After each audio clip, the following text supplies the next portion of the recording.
Ladies and gentlemen, welcome to the Top 8 Finals of Combo Breaker 2018.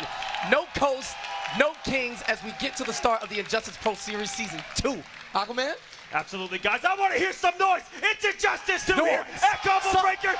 It's the first stop of the Injustice Pro Series. I want to hear you guys make some noise. I'm so excited. This has been one of the best tournaments I have ever seen for this game. The action has been amazing, and guess what? It's not over. We're going to end it right now. All right, massive upsets left and right. Look at this. Gross versus Sylverrye, two guys unfamiliar to the winners portion of Top 8s in the deep tournaments, and all of the heroes that you are used to missing. Theo, a guy who hasn't missed an Injustice Top 8 in 5 years, gone. Dragon, the Evolution and E-League champion, gone. Samij, perennial top 3, top 4 placer, all gone. New faces, and the lone man, SonicFox, on the loser side of things already. Who would have seen that coming, guys? What a monumental upset it was. And for the rest of these guys, this is a huge opportunity. This is a new start. This is a new season as we are going to kick things off with some incredible action. Gross versus Sylverrye here, looking like they're getting ready to go. People stand switch and smoking the cigarette, letting you know he is ready. Sylverrye hailing all the way from Philadelphia. Gross representing Florida representing the Dominican Republic by way of Florida. My guy, Black Adam on the screen versus Hellboy. Let's get into it. Game 1.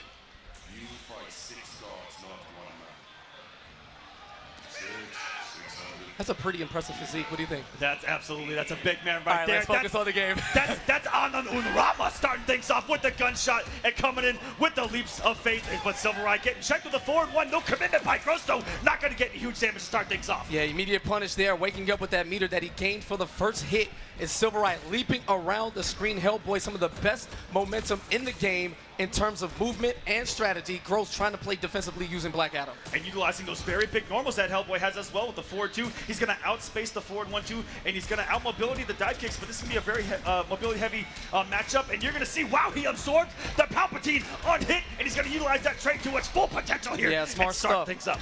That specific character power allows Hellboy to absorb hits with hyper armor. Does take a little bit of reduced hit stun, but is able to fight his way out through the last hits. And Sylverrye playing it safe. There's the overhead, no punish. Excellent block, though, on the 2-2 mix-up that Hellboy does possess. He can low, he can overhead off of that, and the neutral has been reset, and trying to feint him with these cancels in the air and going into the low. Now, very tricky stuff coming from Hellboy. What you saw there, that ground pound is a jumping low attack with a massive hitbox. Suction cup, the Fist of Doom getting all the job done early on. As he tosses gargoyles, not sure if that's going to do anything, but continuation on the combo. We're going to tie this up at 1 life bar apiece. Absolutely dead even so far. A couple of big mistakes from both of these guys. 2 huge whiffs that got punished, and that is going to be why we are dead even. And we're going to see some lead cancel, and I'm not even too sure what side he was about to land on, but Sylverrye picking things up, and he has a background bounce to play with. He's going to continue this combo into some massive damage, and what's going to be the mix on the knockdown. Throwing the gargoyles. We're going back to the 90s here. Yeah, meaty gargoyles. Who cares if Black Adam's at home? No advantage there. Great whip punish coming in from Gross. Meter burns and extends, but drops the combo, picks it back up to Dominican reset as he forces Sylverrye into a clash. Now, meter advantage there for Sylverrye. He's going to wage one, regain 15% of his health, and traits up that armor. Gross playing it safe. Oh, absolutely. And even if when you saw Gross leave the ground, even if with a dove kick, the armor was there ready for it. He could absorb it and punished him with the upshot from full screen, sniping this man. All right, big time. And what an air snatch. Get out of my airspace. So quick. Keeps it unclashable with that double forward 3, but the wake-up jump. Gross reading the throw. Does he have enough to continue the combo for death? Chip damage territory.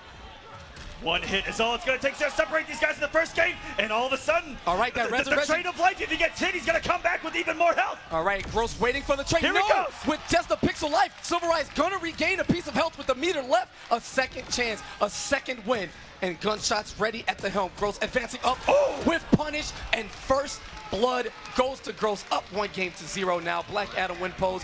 Get used to it. It isn't going anywhere anytime soon. And that's how we're starting off the top 8, ladies and gentlemen. That's just a taste of things to come here. Gross barely edging out in the very first game.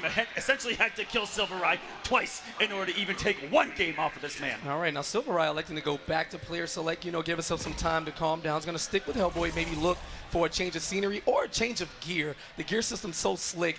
Some of these top guys actually quit out to the main menu if they don't like their randomized gear because we're a bunch of divas. It's cute. And Sylverrye going back to get caped up. Looking pretty good here, starting things off nice and slow. The first game very fast. Looks like they're trying to feel each other out here, as it was just a slugfest to get things started. Oh, Sylverrye looking like an input error with that down 2 full screen, but Gross not pouncing on the opportunity. Yeah, very risky stuff there from Gross trying to anti-air Hellboy. Again, that aerial movement. He has the leap and he has the ability to perform an air dash. Who knows what side it's going to hit on, but when you get the punch, you clean it up. Background bounce, say hi to Brainiac for me one time. Gonna give him Das Boot. All right, 569 damage. Hellboy with some of the lowest defense in the game. That's going to make all these combos do a little bit added damage here, what it looks like on paper. And the EX Palpatine, unlimited power! Yeah, Gross knowing a thing or two. That Hellboy armor can absorb around 6 hits. And with the aerial juggle, he's able to continue the whole combo. But there is that jumping crown pound. And waking up with the lightning cage, a couple of moments there where they could have actually swung in Sylverrye's favor. Yikes. If he wasn't able to get him off that magic pixel. But he's going to come off the bar and try to get the kill here, and the air grab's going to do it. Yeah, and we're all tied up once again in this first game. Just ragdolling the king of Kondak, having his way. Hellboy, he doesn't even belong here. He just decided to show up and, you know, kick some ass early on because that's what he does. As Gross follows up, background bounce now. Delays the 4-3, a little bit of style on that with Palpatine hands to keep him at a distance. Such good recognition by him to punish the mutilous shoulder when he saw that Sylverrye still had bar, could have meter burn it at any time and go late. Trade is activated, armor's on the screen, beautiful air to air, an easy conversion in the snatch, and the back three goes so far you can't even air it. Yeah, big advantage there for Sylverrye. Gross teching out, losing 2 meters and still getting hit anyway. Now this clash does nothing for him besides reset the neutral, and Sylverrye jumps in immediately, continuing the onslaught. That's what the mobility of Hellboy's all about, making that one read, and you're 0 to 100 real quick, full screen, and Sylverrye gonna tie us up 1-1. Yeah, hand to the face, beat down on the chest. Gross refusing to block on wake up, trying to jump out, punish. Great meaty timing from Sylverrye. And of course, what else to be expected? 3 2s across the board throughout the top 16 for all of these men to make it here. Absolutely, and both of these guys in a 3-2 situation just to even get into this top 8. So tight, the competition so fierce here at Combo Breaker. All right, slowing things down. Gross rushes in, he's had enough, keeping it safe.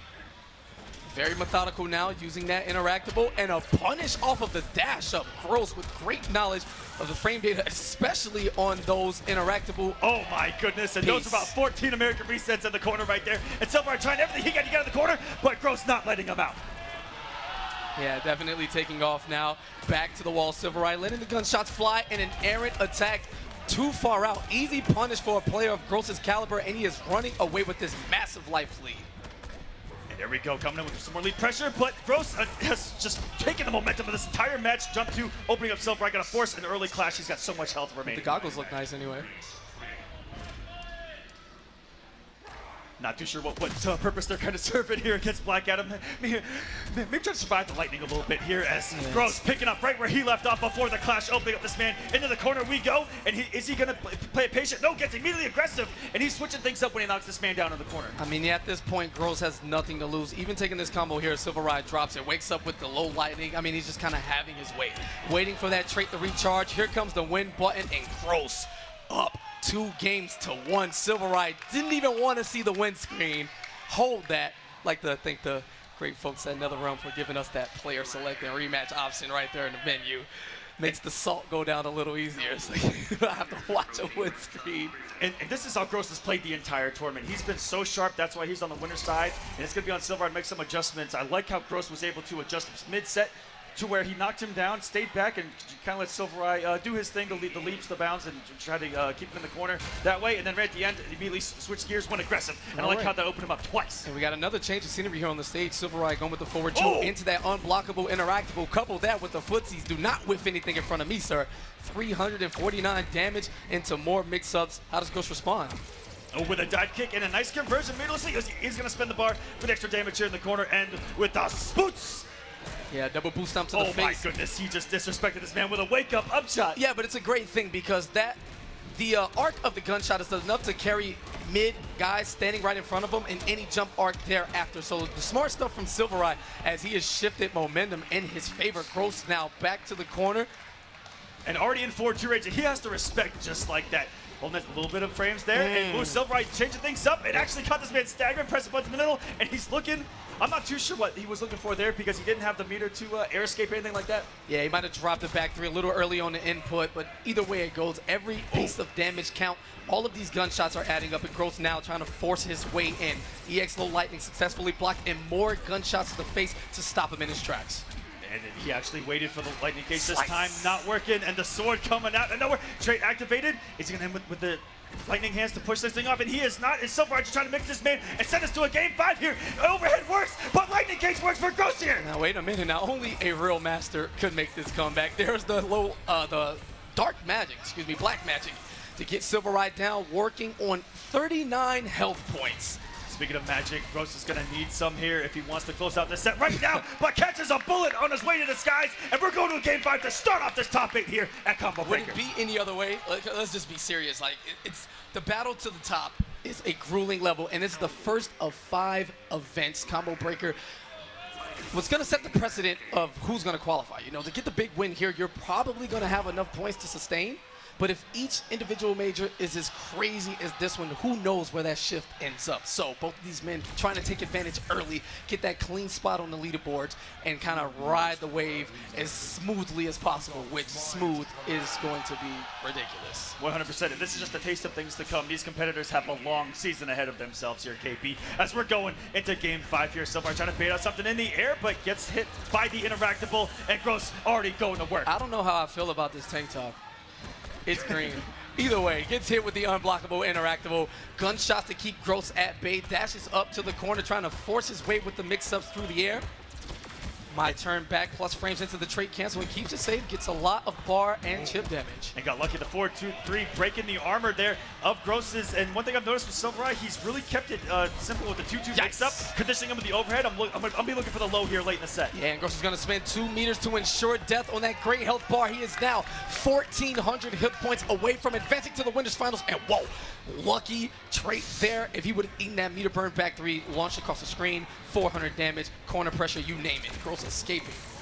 Has the positioning too.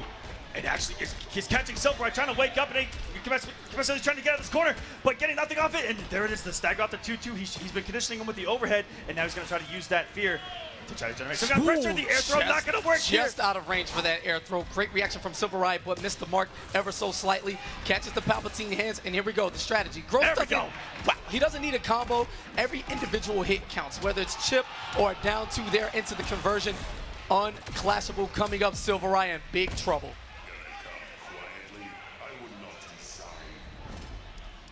Sylverrye gonna spend both bars to try to keep himself alive as long as possible. Needs a hit here, needs a combo, because a straight hit here from Elbow will not do it. He's gonna get a second one, coming in with a jump 3 instead of the low.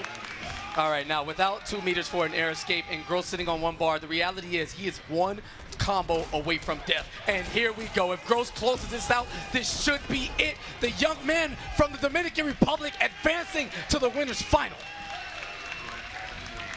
Gross, ladies and gentlemen, moving on to the winners. No hugs in season 2. Oh, man. Damn, I tried to stop it. I was too late. These guys, fierce competitors, but also good friends at the end of the day, and they may very well see each other later on, KP, the way that they are playing right now. And coming up on the other side of winners, we've got Tweedy going up against BioHazard. Now, as we continue talking about the mix-up of what you're used to in the winners final, this is Tweedy. We haven't seen this guy from a while. He's fresh off of his War of the Gods online circuit win, and he's coming to prove his motto the entire weekend has been, it's not season 1. He's been attacking, taking out gods, IPS season finalists, E-League finalists, you name it, and he's here to win. He said that he was the best. I promise I wouldn't say the other word, Boone, I promise. And BioHazard, coming up from Canada, fresh off qualifying for the Northern Arena Finals, which is going to guarantee one Canadian a spot in the IPS Finals already. So with a head start, looking to add the points from the Pro Series overall to it, BioHazard in a perfect position to get essentially a stranglehold on the IPS. Yeah, this is going to be an amazing matchup of, again, you mentioned someone coming from kind of a different realm. Tweedy really big in the online tournaments, but he's so hungry and he puts in the work. that, it's no surprise here that he's finally able to get one on the board here at Combo Breaker, and he has been a force to reckon with in the previous months of the game. Multiple top 8s, and of course the War of the Gods win. He upset so many people in that bracket alone in dominant fashion, and I can't wait to see what we're about to witness here, especially the matchup, who Tweedy's going to go with against, say, a Bane, and even if BioHazard might change things up as well and keep Tweedy on his toes. Tweedy definitely a beacon of controversy, a very strongly opinionated guy. Has the whole community under fire, talking about how crazy Starfire is as a character. Is she broken? Is she too much? Guess what? Tweedy showed up to Combo Breaker, and I've not seen him use Starfire yet. He stuck to Dr. Fate and Superman, a nice mix of power and zoning, and Biohazard using that patented Bane. And wait a minute, did I hear Harley Quinn? Because this is a button check, KP. Calm down, buddy. I know I'm supposed to be a professional, but I get tingly in certain areas. It's all good. Oh, and we get a Bane pick and a hidden select from Tweedy. What's it going to be? Is he going to go to the Kryptonian and try and break the armor? Is he going to try to keep Bane away, which is not an easy feat? Let's find out. Yeah, see, the great thing about Bane and his Venom usage, when he has Venom active, he gains armor on all of his special attacks and a couple, normal or two.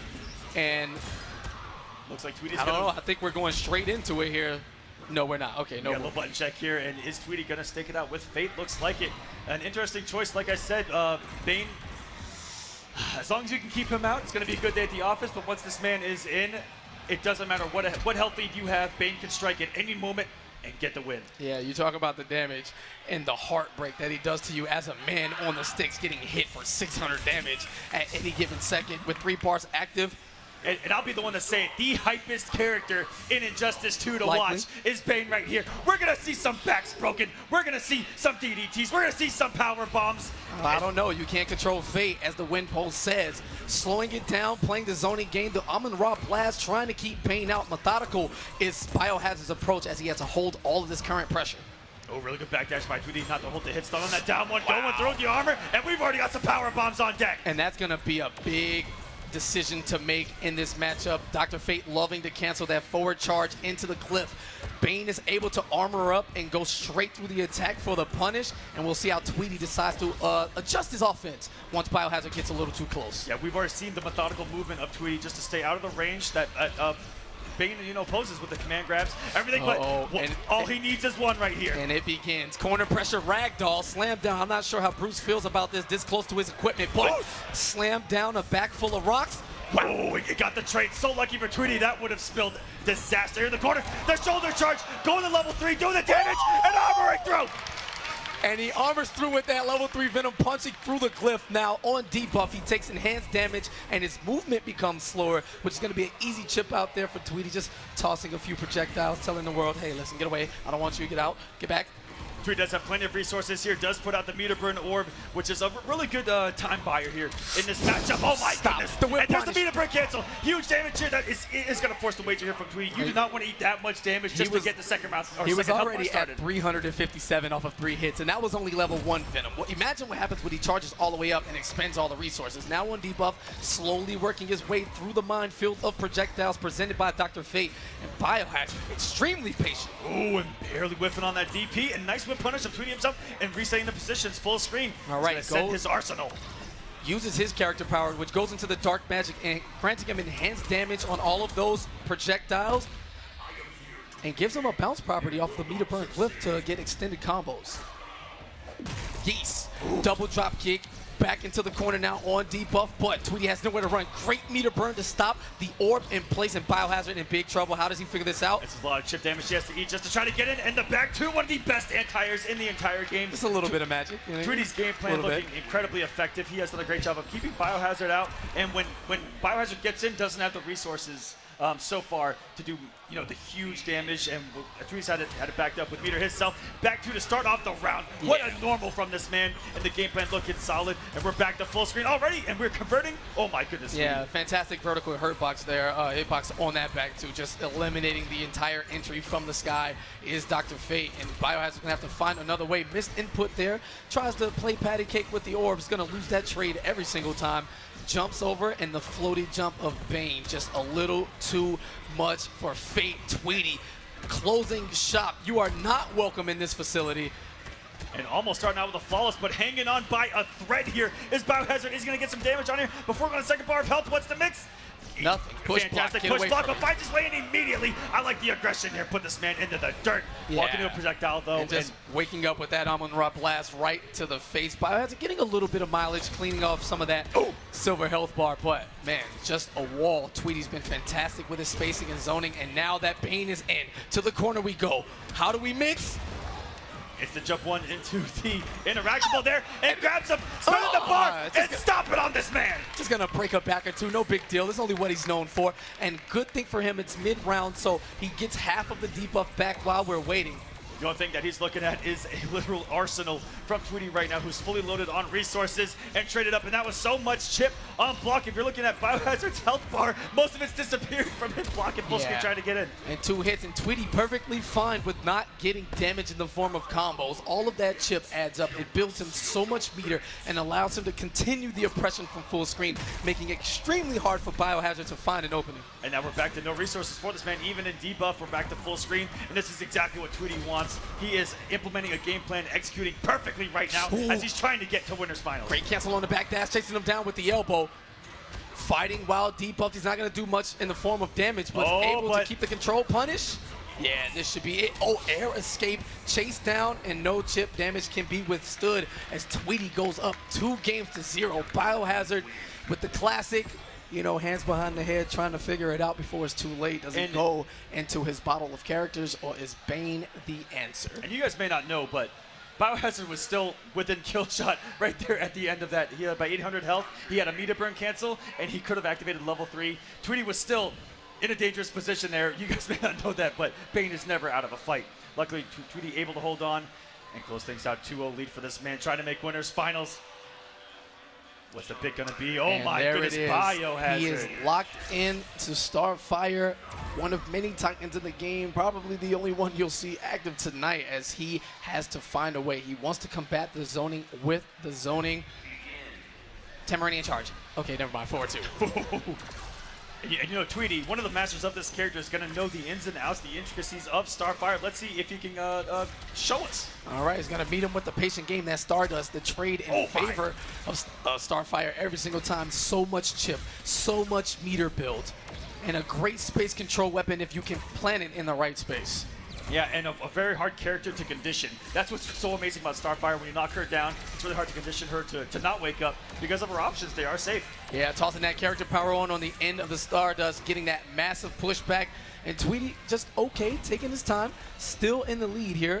Staying at a mid-range game. No, he can't win the trade battle any further away from his opponent. BioHazard trying to figure it out. Absolutely, and BioHazard sitting on a lot of bar too, and has that trade to meter burn, gets a lot of damage off that, even full screen on chip.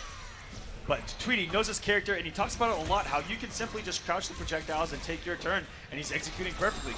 All right, chip damage to light it up, tosses it interactable, doesn't want her anywhere near him. Dark magic activated to get more damage, and BioHazard finds a way in. Yeah, all of that was at full screen. We had full screen footsies going on, but what a read from BioHazard to finally get aggressive. And now he's got a little bit of a lead here. Pressure's on Tweedy right now, who is all out of meter. All right, character power active now. Tweedy trying to force his way in, get caught, stuffed, doing that forward dash. Meter burn roll to get his way in. A little teleport action from Dr. Fate. Great bait. What? Getting out of that back 2 range, that was beautiful, but Tweedy's still able to close it out, and he's 1 health bar away from a winner's finals here at Combo Breaker. All right, he confirms into the character power to get that dark magic on for the launch. BioHazard clashing early, wants to reset the neutral, get back as far away as he can, but he does not have another opportunity to break a combo. Has so much meter here to work with. Is he going to get aggressive or stay your full screen? It's been effective so far. As long as he can win the trade wars just like that, he'll be sitting pretty for the rest of this match. All right, summons the Yonk now, keeps the insurance policy in front of him, but Tweedy running out of time, trying to force his way in. There we go. There's a lot of damage right there. Here we go. And it's going to be a lot of chip damage. Anything is going to go into trait for BioHazard. Has 2 bars and the meter burn back 3. Solar punch right through the chest. And the quick rematch from Tweedy. Not sure that's what he wanted to do, of course. Okay, so with BioHazard going to go back to the character select screen. And I smell a Starfire Is there a mirror coming? Here we go, guys. This is just another full screen battle we're about to witness. Here we go. I've seen Tweedy play it before. He's very good at, like I said, knows the character very well. But let's see what we got in store for us. We got a Starfire Mirror here, a combo breaker. Let me hear some noise for this, guys. No, they hate it. It's all good. It was almost silence from the crowd. Yeah, but Starfire Mirror is one of the fastest ones in the game. It's just nonsense. They go just 0 to 100, but no one wants to take the risk first. Once it sets off, it should get flowing. But stars straight to the face, up close chip damage.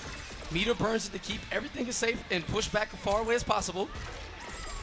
Both these guys keeping things simple. Back to full screen. This is where the matchup happens. Oh my god, the aggression!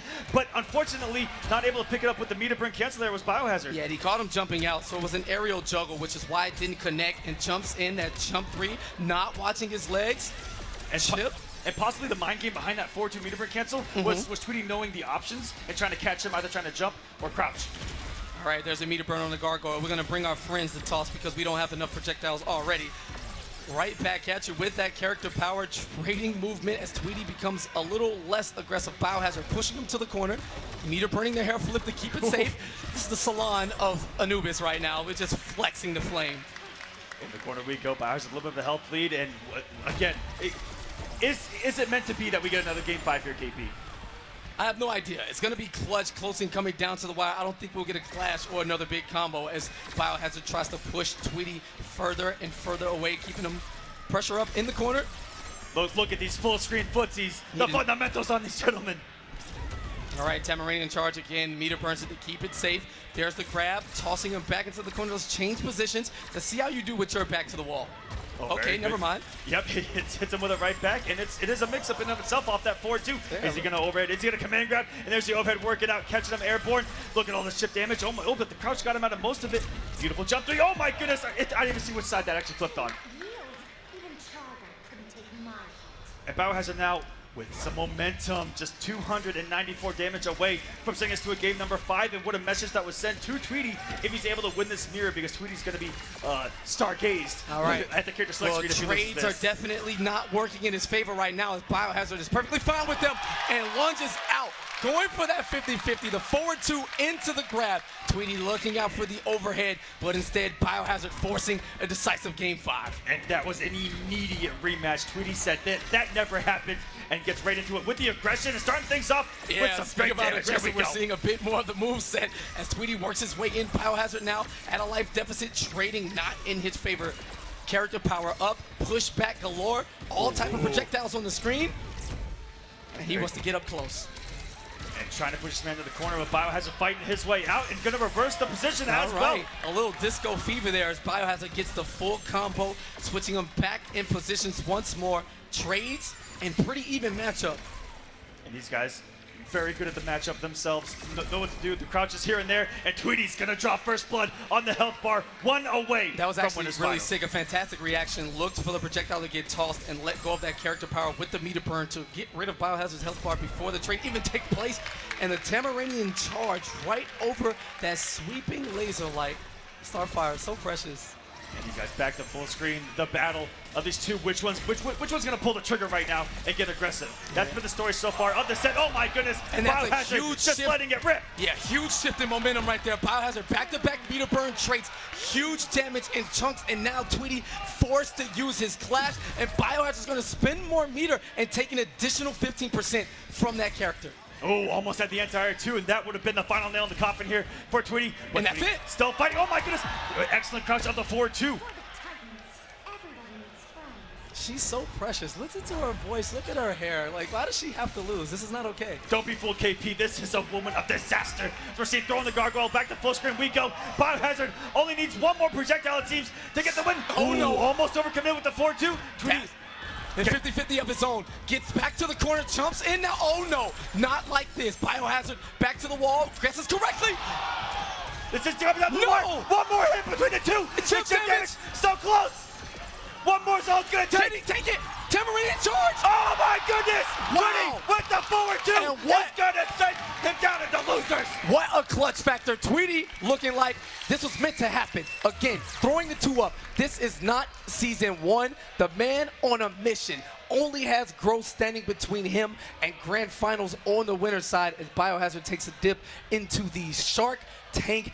That is losers. But coming up to the stage next, another Canadian, the day -7 Firestorm of the world. Yep, Toronto got the game early. I remember GunShow, and he fought his way through going up against Scar.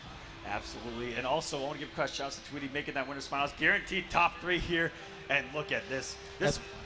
How far the matchup came to start out with Bane and Fate to end up on a Starfire here. I mean, Injustice 2 has definitely been a game where all of the players have realized you're going to need a roster, a stable of characters. So many matchups going through so much talent across the board. And when Fate wasn't enough, Starfire came to complete the job as BioHazard seemed to, be in the driver's seat for a little bit. Someone being down 2-0, able to run it all the way back here with a huge back 3 to the chest. Tweedy was looking to regain some health, but in the final moments, enough chip damage. You would have thought this here was enough, but BioHazard throwing out that Tamaranian charge, Tweedy ready, jumping cleanly over it, and the pop off.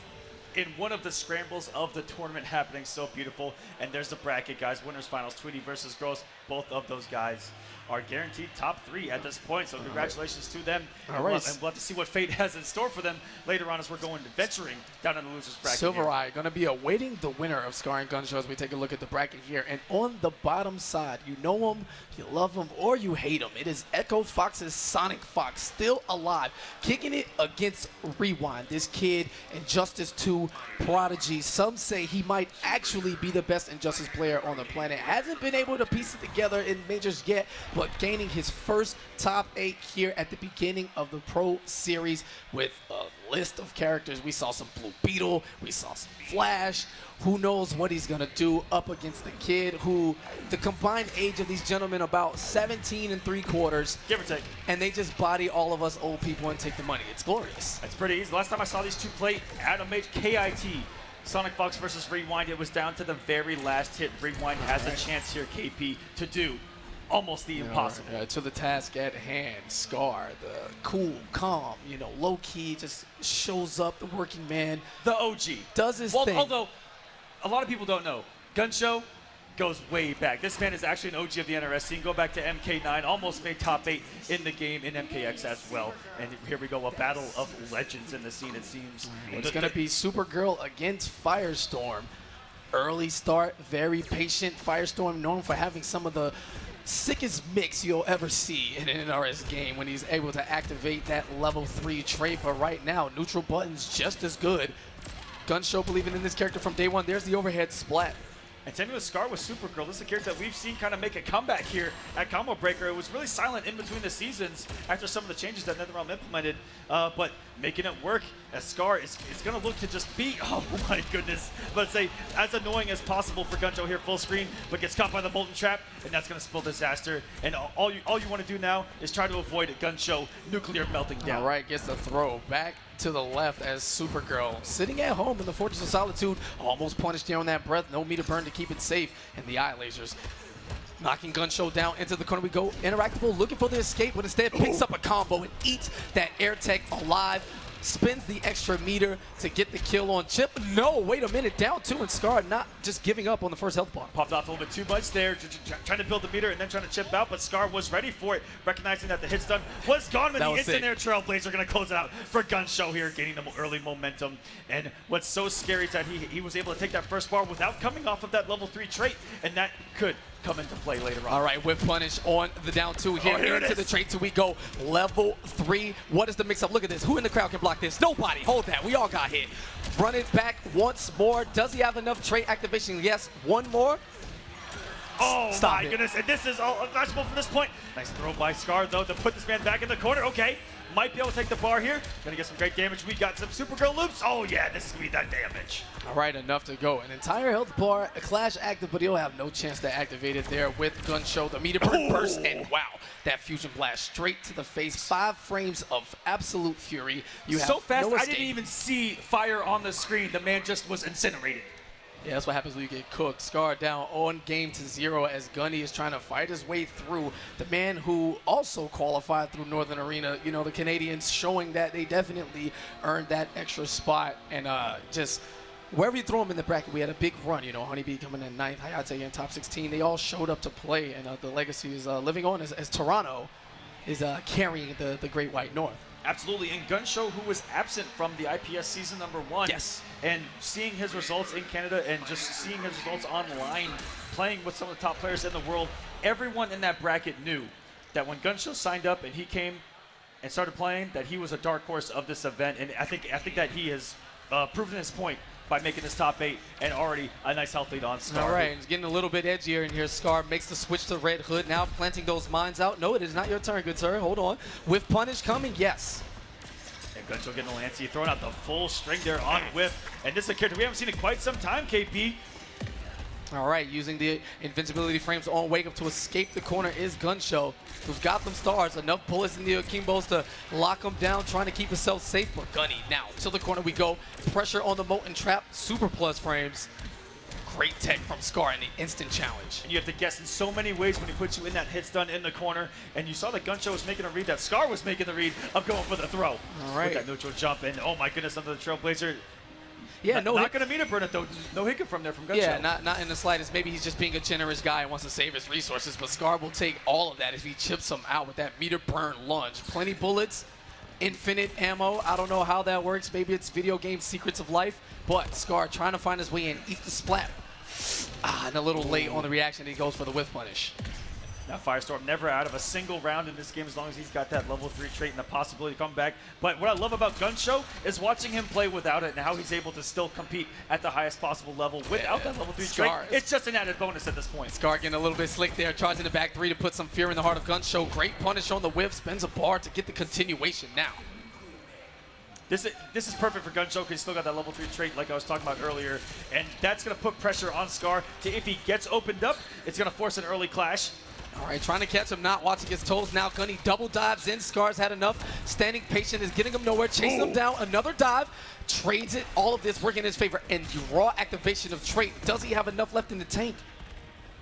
Ooh, if he didn't do anything, he could have got him. Oh my goodness. Big time mistake from Scar, but instead just goes for the unclashable damage. Let's take the trip down outside.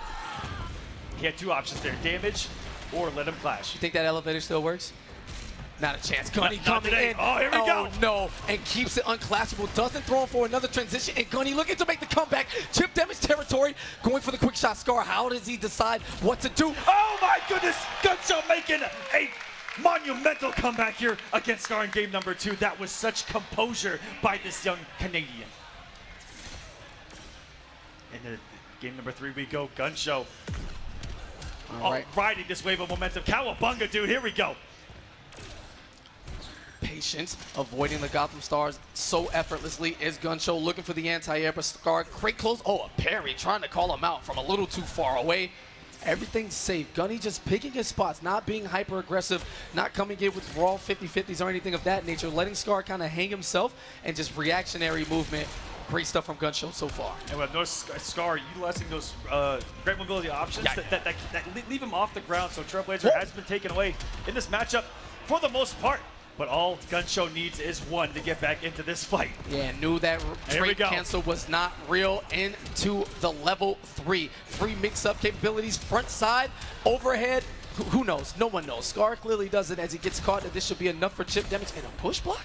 And another EX burst here from GunShow, and he's 1 health bar away. Like I said, never out of it. You never truly have a health bar as long as that level 3 is active. Questionable use of resources there as Gunny finishes the job off anyway. More chip damage coming in from Scar trying to figure it out. But again, Gunny refusing to just bite. Gets eaten alive by the air gunshots, however. And Scar, although seemingly on the worst end of everything, has this tied up at a life bar. So if he's playing not as well as he could possibly do and is tied up, I say he's in good favor. Absolutely. Oh no! Let go of block on the EX Trailblazers. Be some massive damage and no clash here from Scar, but luckily did not eat the plus frames of the Trailblazer there. And we're in interactable city right now. We got crazy mobility. We got ourselves a little bit of a scramble situation, but jumping into the Trailblazer, it's gonna force the clash. All right, 2 bars against 1. Scar gonna spend 1, keep 1 for combos and meter extension, maybe some defensive prowess as he gets caught not watching his legs. Luckily, Gunny does not meter burn it. So many chances. Oh my goodness, what an anti-air stand 1, and we've got nuclear. What's gonna be the mix? Oh no! And doesn't even go for the combo, and Scar fighting back. Is it his turn? We saw Gunny make the comeback. Scar looking for a second shot of redemption. Dirty stuff. Unblockable setup there with the low mine and that overhead jumping 3. And Gunny forced the clash now. Wow, Scar lets him spend 2 bars, keep him right at that health, right where he wants him. Safely enters the way in and denies the exit of the corner. Doesn't have the meter to extend that combo with the upward Gotham Scars, but chip damage now. And it's to damage away, and he's gonna reverse a Trailblazer. GunShow 3-0 over Scar. And Scar's gonna be going home. GunShow advancing on the loser's side, where he is gonna be facing Sylverrye later on. Oh my goodness, message sent again from GunShow here at Combo Breaker. Storm carrying on a 3-0, and the young kid from Saga City making his way deep in this tournament. Up next, SonicFox versus Rewind. Rewind, whose afro has grown a total of 2 inches between top 16 and now, and SonicFox, who is mystically transformed from half fox to full whatever it is he's wearing, and we actually have to hold that. You know, we can't do anything about it but beat him. As we take another look at the bracket, BioHazard awaiting the winner of this contest. Sure to be some sparks to fly. Not entirely sure what character Rewind's gonna go for. SonicFox bringing back the Captain Cold seemingly from the dead. A lot of ice, a lot of snow globes, and a tab of teabagging. You know, that never went anywhere.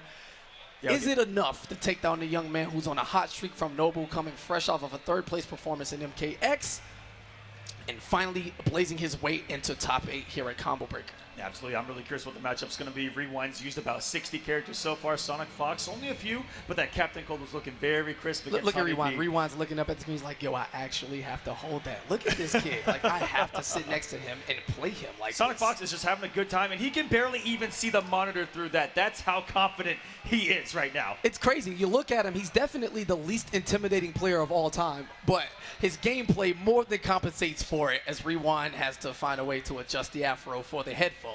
Just a lot of outside of the game stuff going on right now. I don't know how they do it.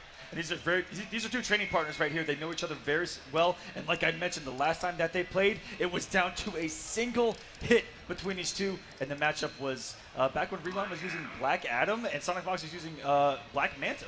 And SonicFox hovering over the hidden cursor. He's been known to do that once or twice.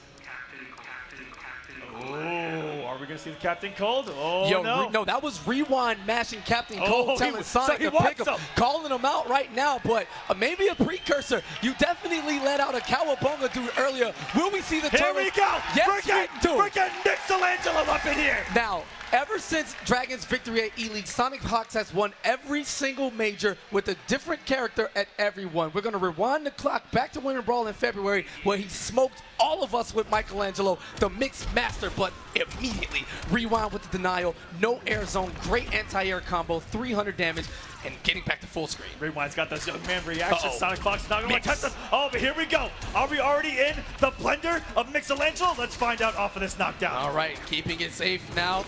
Plus frames on the skateboard cancel. And what side? The Shellicopter drop.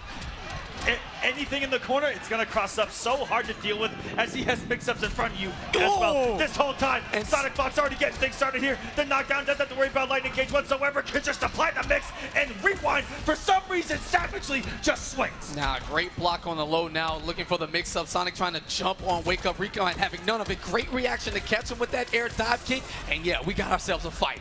This is beautiful back and forth between 2 amazing players right now. Oh my goodness, what use of the instant air shell drop to to close the gap and even get a punish. Yeah, Raph, hold on, I got this. Right Go away, my brother, it's all good. Mikey looking to finish the fight himself, and a challenge on the plus frames from Rewind, forward 3, keeping it plus. Ooh, luckily SonicFox didn't overcommit, otherwise he would have put himself in that forward 1 range. Great block on the mix-up. Sonic trying to go in between that overhead nunchuck or the low little shell dance. Beautiful thing, but Rewind up top. No clash from SonicFox. Elects to keep the meter. Rewind's done a beautiful job of reacting to the movement of SonicFox, and on the trade of the lightning hands, it's going to get a combo that's going to finally force that wager out. If you're a frame or two late on that interruption, you get the trade and enough hit stun from that lightning hands to keep you in the air. Follow-up combo for Black Adam, and Rewind looking pretty good. Big whiff on that overhead skateboard, and this should be enough to do it. Lightning from the sky, Shazam? No. Oh my goodness. Stop. Just I'm no. out. Nope. No.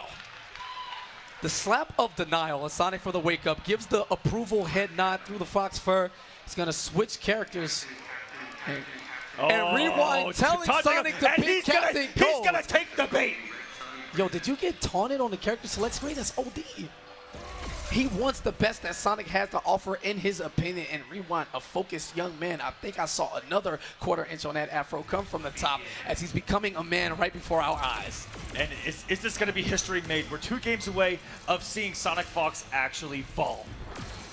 All right, trade is up, charge to level 1. Sonic not looking for offensive capabilities just yet. Wants to enhance that gun to level 2 to get the faster projectiles and have access to that snow globe where his dirtiest mix-ups come into play. Very good check by Rewind there. SonicFox gets with a lot of murder with the down ones after the 4-2-3s here with Captain Cold. Great tech. And utilizing that brand new string back to 3, which is now +4 on block. All right, to the corner we go. He's going to go for the 4-3. Here's the knockdown. Oh, wow, the Death Sickle coming from the top. No escape. You wanted Captain Cold? Well, you got him, buddy. Here's the level 2 trait charge, and now Rewind back to the wall. Sonic will be looking to set up the snow globe. Nice, big whiff on the 4-3, but no punish from Rewind. I like the reaction. Captain Cold's forward and back 3, unfortunately, are some T-Rex ones. They're going absolutely nowhere, and this is a dangerous situation for Rewind now. Snow Globe, he's going to wager right before it. He definitely had to clash. The level 2 trait setup was coming therein after. He would have got refrozen and guaranteed death, but now Sonic exactly where he wants him. No clash and no options to escape. Now once he gets a hit, the snow globe coming out, and what's going to be the mix, but he has to get the hit first, and that's where a lot of other Captain Cold struggle. All right. He's simply landing the hits, but SonicFox in his infinite neutral able to get hits with this character. Yeah, camping around that interactable, hoping to catch Rewind with that explosion, but instead opens him up. Back 3 for the launch. Will we get the setup? Death Sickle? Oh, he's going to hold on to it here. There's the wall. Stay out, Black Adam. You are not welcome here. He's going to get out with that dive kick, and even if he gets a snow globe out, does have a full screen to work with. Ooh, and I like the aggression there from SonicFox afterwards. You got to watch out. And it goes away right in time. Great knowledge, Rewind. Trying to jump out, but that down 2 so great from Captain Cold, and this should be enough for the kill. SonicFox tying it up at 1 game apiece. You wanted Cold, well, you got him, and now Rewind headed to the player select screen, baited him into maybe something he wants, and the counter pick game comes into play, and here comes young Jaime Reyes, the Blue Beetle. Newly picked up character for Rewind about a month ago. Everyone inspired by the great Deoxys who just took Texas Showdown with his character. He couldn't be here tonight. Out there graduating. Congratulations, young man. Stay good in real life. But back to the tournament. Big time sweep. Rewind again fighting that. Chasing him down with the flight. I was actually talking earlier about the development of Blue Beetle in the previous months, the past couple months of Injustice 2. One of my favorite things to witness is this character going nowhere but up. Keeping it safe there with that charge. Pushes him out. Projectile. Oh, wow. Get what the conversion. Are you kidding me right now? Jumps in, cancels in the flight to stay tricky in the air. You want to talk mobility. Blue Beetle, one of the most annoying characters in the game, constantly having to chase him down. Rewind not giving Sonic any openings. Stand at additions. Look at that sweep. So good. Oh my goodness, and getting him with the mix, the back 2 on wake up and throwing the mid. You ain't going nowhere. Those frosted Cheerios are on deck. Yeah, Sonic definitely getting cooked back to the wall. He needs to figure out something fast. This is a body as Rewind putting on an offensive clinic here with nothing but movement. Like, guys, I'm really curious about if Sonic actually fell into a trap here as he wanted this matchup. And it looks like he's executing perfectly. All right, slowing things down, canceling, find a way, tosses a few films at him. I don't know if he watched it with the snow globe. He's gonna get the balance now, wakes up, meter burn 4-3. Yeah, and kind of odd there on the slowdown. Yeah, messes up the timing on his combo, but picks back up. Here's the punish. He's gonna charge up that trade. Oh, no, he's gonna go for the damage just a little bit. And to set up with the icicle and not getting hit by it. Yeah, SonicFox just smashing that down too, trying to knock Peter out the sky, but Rewind just fly everywhere. Are you kidding me with this mobility? Sick display of movement there for Rewind, staying, you know, unhittable until he hits the ground, which is where Sonic has gotten the most of his damage. Great hovering around that interactable. Captain Cold, also a gadget character, so he can't destroy it and get rid of it.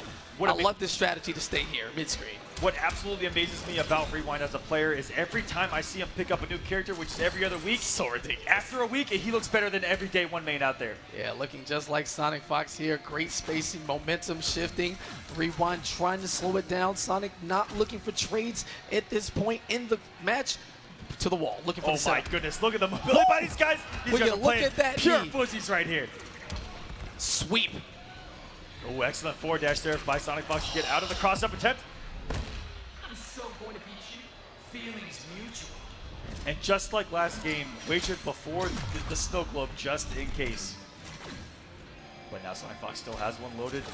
And as the bar, oh my goodness, gets the sweep, the wake up not gonna count, and oh my goodness, Rewind takes another game off SonicFox, one away from the upset. Fun fact, SonicFox has never gotten anything less than 5th in the history of Injustice 2. Also, the curse that remains, anyone who's beaten SonicFox in tournament has never gone on to win it. Yes. So, what do you want? Pick your poison, or is Rewind the chosen one, ready to shift all momentum, break all of the set stereotypes of the Injustice 2 Pro Series tendencies as he wakes up with that lunge, free whiff punish. SonicFox now going to a third character here. We're going way back in time here for SonicFox, deep into the arsenal. And Lord looking like a good pick here. Into the corner we go. Are we going to get some set play? The mines are down. Really good patience by Rewind. All right, going for the low on the mix-up. Rewind back to the wall, can't really escape. Forward dash on wake up like a true god. But Sonic able to stop him, denying his entry. Get away from me, yes. And the Gotham Stars up to the skies, looking to cover that aerial assault put on by Rewind thus far. Oh my goodness, look how confident he was in walking forward towards Sonic, just avoiding the minefield that was put out by this man. Great check on the forward dashes. Rewind having none of it, not letting Sonic get away with anything easy, per se. Push blocks, keep him to the corner, and commits to the string. Super unsafe, but Sonic letting go of the button. Which side? Doesn't matter. Meter burn dive out of there. We're letting all of the bullets fly. All right, Rewind sees another mix. Another wake-up back punch by SonicFox, paying off, getting him out of dodge. Because Rewind, once he gets a knockdown, can't apply so much mix, but unable to against this character. He's got to worry about so many wake-up options that Red Hood possesses. And great knowledge to get that air escape from full screen as Sonic was ready to lunge his way in with that back three. But Rewind fighting back, piece by piece, little cute donuts, trying to make things happen. Dives out of there, wants nothing to do with that flight cancel pressure. Sonic gimmicks or not. Just going to evade it and not even give Rewind a chance. Chasing him down, but that one frame startup away dive, keeping Sonic straight out of pressure on Oki situations. Once again. Got opened up by the low, but unfortunately Rewind unable to convert the combo. SonicFox now chipped away from setting us to another game 5 here in top 8. And it's the only way. Rewind's going to head back to the character select screen. The counter pick game in his favor. Has to stick to it. Very happy man, and Black Adam has come out to play. One decisive game, one chance for Rewind to dethrone the Fox for good. And this is the character he almost did it with at KIT. Can he have some redemption here at Combo Breaker? Can he send a message to the rest of the Injustice 2 scene here? What a great start here. The meterless combo, 440 damage thanks to the background bounce. But again, you can never count Sonic out. Gotham Stars on wake up to deny that black magic, and Rewind seemingly looking for nothing but the big reads. Won a massive combo every time he lands a touch, but nope, patience and more patience. As Sonic walks away, he's gonna take a tour of the entire Batcave before Black Adam can have his way with him. Oh, beautiful backdash by SonicFox, and it all looked like Rewind didn't overcommit with that 4-1-2, but SonicFox still having the reactions to get the punish. All right, headshots on deck. Wow, and great coverage with that mine. Could have eaten a full combo. Oos, a little bit of chip damage. Real safe. Oh, and Rewind looking for that dive kick there. Missed input.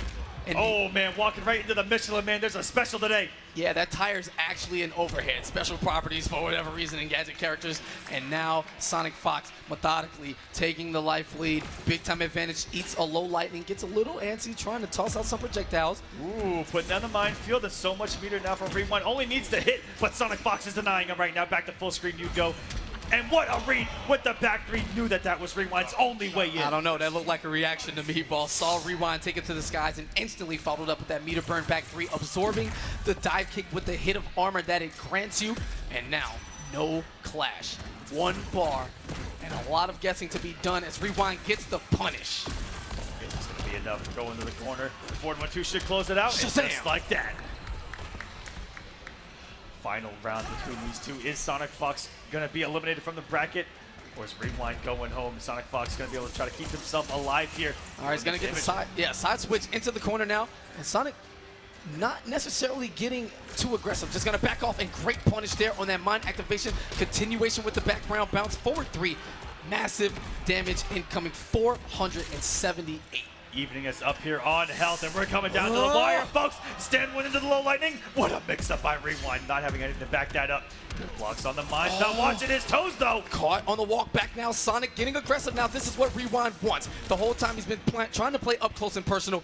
A little reset to neutral. Doesn't want to eat anything. And a chance at a clash? No. Instead, Rewind's going to drop, looking for the reset of sorts. Down to the wire, under 300 damage. Here we go. Rewind took all of the risk, but SonicFox not getting the punish. And what a well-placed drop. Sonic messing up, giving Rewind a second chance at life. You don't know what's going to happen. Chip damage territory. Block. Yikes. Oh my goodness. No punish. Oh my goodness. No. And he's going to try to wager, but he dropped it. Fearing it. And SonicFox is going to stay alive. And Rewind knew that Sonic was going to go for the throw in that case. Looking to shimmy with the forward three, which is throw immune. Sonic not risking anything at all. Not an armor, not a jump attack. Instant jump one, looking for a trade at worst. And the Fox stays alive. Rewind giving him all he had, but he's going to bow out with that respectful 7th place and take home his good chunk of points here for the Pro Series. And no surprise that it came down to that, KP, that close between these two. And you know, Rewind finally getting that offline top 8. Congratulations to him. That was amazing. But SonicFox is going to try to continue his run where he's going to run into BioHazard. Yeah, a lot of intrigue. Again, two more of the guys who you weren't used to seeing in the top 8s, Gunny and Sylverrye, prepping for their next match on the loser side of the bracket. But just hold on. We'll be right back with more of the Injustice 2 Pro Series here at Combo Breaker 2018. Season number 2 as we are going back here into the loser side of the bracket where we've got Sylverrye going up against GunShow. What a matchup for you guys tonight. This may be tough. If Sylverrye stays true to Hellboy and with all his leaping around, GunShow and Firestorm has access to that burst. You know, one of the best anti-hits in the game. Absolutely. It hits in front, it hits behind, it leads to full combos over any omnidirectional juggle that works, that goes into a molten trap that restands for the that safe on block because reasons. You know, we can talk about that later. There's a few developers in the house. Maybe pull them to the side. But right now, these two only can worry about the opponent that sits right in front of them. And Gunny, coming all the way down from Toronto, making the trip, representing Saga City, and Sylverrye, you know, Mr. Pennsylvania, but I don't live in Philly. Trying to get the job done here at Combo Breaker. No coasts, no kings. And what a story Sylverrye has been in the NRS scene. You know, coming from, I'm going to say he came from a Facebook group of all places, playing in a couple of online tournaments, coming offline, and what a transformation that we've seen into a top competitor in this entire scene. All right, very calm. GunShow a little too into this button check. I need to check his pulse right quick, make sure he isn't going to, you know. All you got to do is hit the trade button, and you pretty much done your button check. GunShow, calm down. And we're getting this matchup, guys. Sylverrye, GunShow. Never pull a gun on a user. I was planning giant stone fish. That is seriously freaking cool. Okay, he's excited to get fisted by a giant Doom. We're going to leave that alone right there. Tosses the garbage can and points the gun at him that he told him not to use. I don't know if the rules go out the window when it comes to character lore and the discussions, but Gunny clearly doesn't care about any of that, and great bait there from Sylverrye, as we talked about using that burst to stop his aerial charge. And blocked one and just threw the back three. I don't even think it was his turn at that point, but why not? That back three goes so far. Both of these characters' back three are pretty much the same exact thing here. A huge range, very deceptive. You got to be on alert, and I really love the Sylverrye baiting on these approaches of the air. It's going to try to bait out that burst, and oh my goodness, coming from downtown. with the low pound. And there's that fist right to the big section. Huge, about 200 damage on the meter burn. So quick, you definitely have to guess when you see it coming. Woo! What a whip punish on the whipped forward three Yikes. of GunShow, and that's going to be the kill. Sylverrye drawing first blood, taking that very first essential bar and message sent to GunShow right now. And I love that Sylverrye is keeping him guessing. He here full screen with the leaps, and when he's going to get aggressive or not. What side did that hit on? Activates the armor. Big jump punch and another beat down to the face, and Firestorm getting exactly what he asked for. Trying to rush his way is a GunShow. Great bait there. Sylverrye throwing out that meter burn back to be looking for the launch and to break through with the armor. Instead, eats a molten trap for breakfast. Trait activated. One mix up until death. Stop. What side did that hit on? I'm not even sure. I'm going to be completely honest with you, KP. Might have been front, might have been behind. I'd say it's 50-50. Listen, it hit on the right side, and that's all that matters. Sylverrye forced the clash. Now, sync goggles, bro. How much are you going to spend to keep your health? One bar, just a 15%. And Gunny electing to keep that for maybe molten traps. Activates the armor. Oh, excuse me, that is the damage buff there. That is. And not able to take any of these hits. That's why he was blocking his molten traps, because if he had the armor one on, could have taken it on hit and used that to make the approach. All right, and Gunny with that meter he saved, able to use it for his own clash successfully, winning it, you know, by 1 meter, which allows him to regain 15% health. Gets the defense matrix up so he takes less damage. Oh, and there it is, the burst finally paying off, get him out of the skies. He's gonna have some crazy hits done here. What a block. He was waiting until the hits done ended too. So smart by Gunny. I like it. Anti-air with the meter burn burst, looking to recapture him with the molten trap. Didn't have another bar to meter burn, but again, one big whiff from Sylverrye. He keeps it. Plus, big punch there, trying to knock Gunny's head off. Going for the RKO out of nowhere. Good stack on the 1-2, but Gunny not falling for it. With the down one burst, gonna take game number 1 here with Sylverrye, and that's a comeback right there. Coming into game number 2. GunShow red hot. Both of these characters red hot. Yeah, jumping out of there wants nothing to do with the mix-up up close. Molten trap testing him. All right, this time active armor. He's gonna punch his way through. No, looking for the mix-up. Gunny just continuously challenging. I like the idea. This is kind of an unfair matchup to begin with. Ananun Rama over here is actually fire immune, yet Firestorm able to do some damage to this man. What's going on? Listen, man, you can talk about the lore all you want. Take it up with DC. I'm just a commentator. As Hellboy works his way in, gunshot to the face. Firestorm looking to connect with that molten trap, but no, Sylverrye playing a much better game here from the mid-range. It's when he gets to leaping is when the bad things start to happen, but armor's up, gets the combo, no hit confirmed. Ooh. And yeah, when he stays grounded, it's been really good, but once he gets crazy, and all it takes is one from Firestorm, as we're about to witness right here. Oh, excellent push block. Great block and keeps Gunny in the corner, but the meter burn on the bench. Gadget characters coming through with the dynamite. Enough damage to secure that great health bar, and GunShow clean as ever. And this is perfect if you're a Firestorm player. You know right now GunShow's going to be feeling himself because he's going to be able to build that level 3 back by the end of this match. All right, into the burst to keep yourself safe. Meter burn back 3, punching his way through it. Right, taking about that very first bar, and that, oh, if he would have committed, would have got all of the damage. Yeah, but that's what you call conditioning. He's been hit with that burst so many times. Sylverrye trying to bait it out. Gets the air throw, extended damage now. Beat his face in. More damage. He's going to chase him down? No. Elects to activate the armor. Free entryway. Excellent block off the 2-2 into the down. With the low, and what a burst. Getting the anti-air. This man is at level 3. All right, the Matrix is up. Wow, great stuff. Using the unclashable into the trait. Damage over time coming up if he can connect anything here. And look at that chunk of damage. He's just done it. It's... All it's going to take is one more, and the straight shot going to do it. GunShow going up 2-0 against Sylverrye here, trying to make it in to loser semifinals. All right, he has the one coach activated. I'm not sure whose man this is, but he's talking to him, so he is the designation. As we count down from 30 seconds here, Sylverrye trying to figure out exactly what to do. I know exactly what this man's whispering in his ear. It's simple. Don't get hit. Oh, sick. I could have told him that. Simple advice. All right, headed to Gorilla City. All of the beautiful exhibits on display. Big old background bounce for both of these characters who have seen range already. What a trade on the forward, too. I'm not even sure what button GunShow just pressed in order to get that. All right, gets rid of one interactable, doesn't want Firestorm jumping around like a maniac. Great block there on the switch up. Eats the overhead, gets the splat. Nothing much more than it. Just some raw Oki, but Sylverrye staying out of the range and using the leap every single time on his block strings. Ooh, the back three, the lead back, getting him out of one of those hits and not able to break the armor. Damn, extended combo, spending all of the resources. Big damage into that fist. Oos, oos. And there we go, that's what the arbitrate's all about. Take the hit and then take your turn, young man. That was even a punish on it. Sylverrye coming to life here. Woo! Wow, and he challenged that after the cross under. Great stuff from Gunny. Doesn't quite get what he was looking for, but staying away now, eats it on the punish from the Molten Trap, and Sylverrye, whatever he was taught in that coaching segment, clearly working off. 317 follows him down, and the burst right on cue. All right, Sylverrye. Okay, never out of it, and the health bar sometimes doesn't even exist here with the level 3 trait.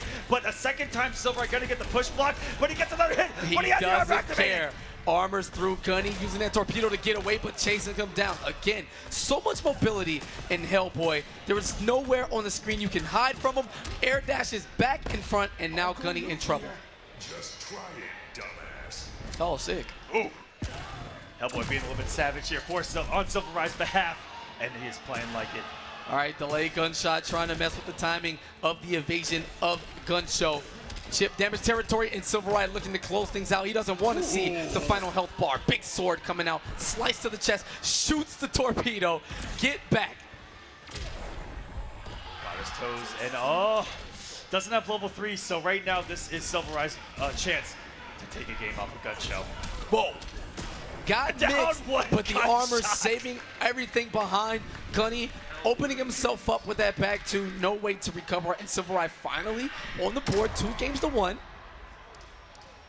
Like those two first games never even happened. That's what was so crazy. Well, what did you see? Talk to me now, Sylverrye. What did he do differently from the first 2 games that was able to put him in this position? He was able to survive level 3 trait early on the first health bar. Multiple times in previous rounds, you saw that GunShow was able to take the entire health bar on that. That way he was able to apply pressure on the second bar of health, which is what has really got him in a position here in that game number 3 to have the lead and really keep it going here. And now his foot is still on the pedal here against GunShow with a hefty lead right now. And that may even force something tricky out of GunShow, but he let go of block on the meter bread Molten Trap.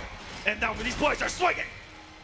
All right, GunShow uncharacteristically are dropping the combo after the 4-3. A lot of whiffing going on, and Sylverrye's going to be the first to take advantage.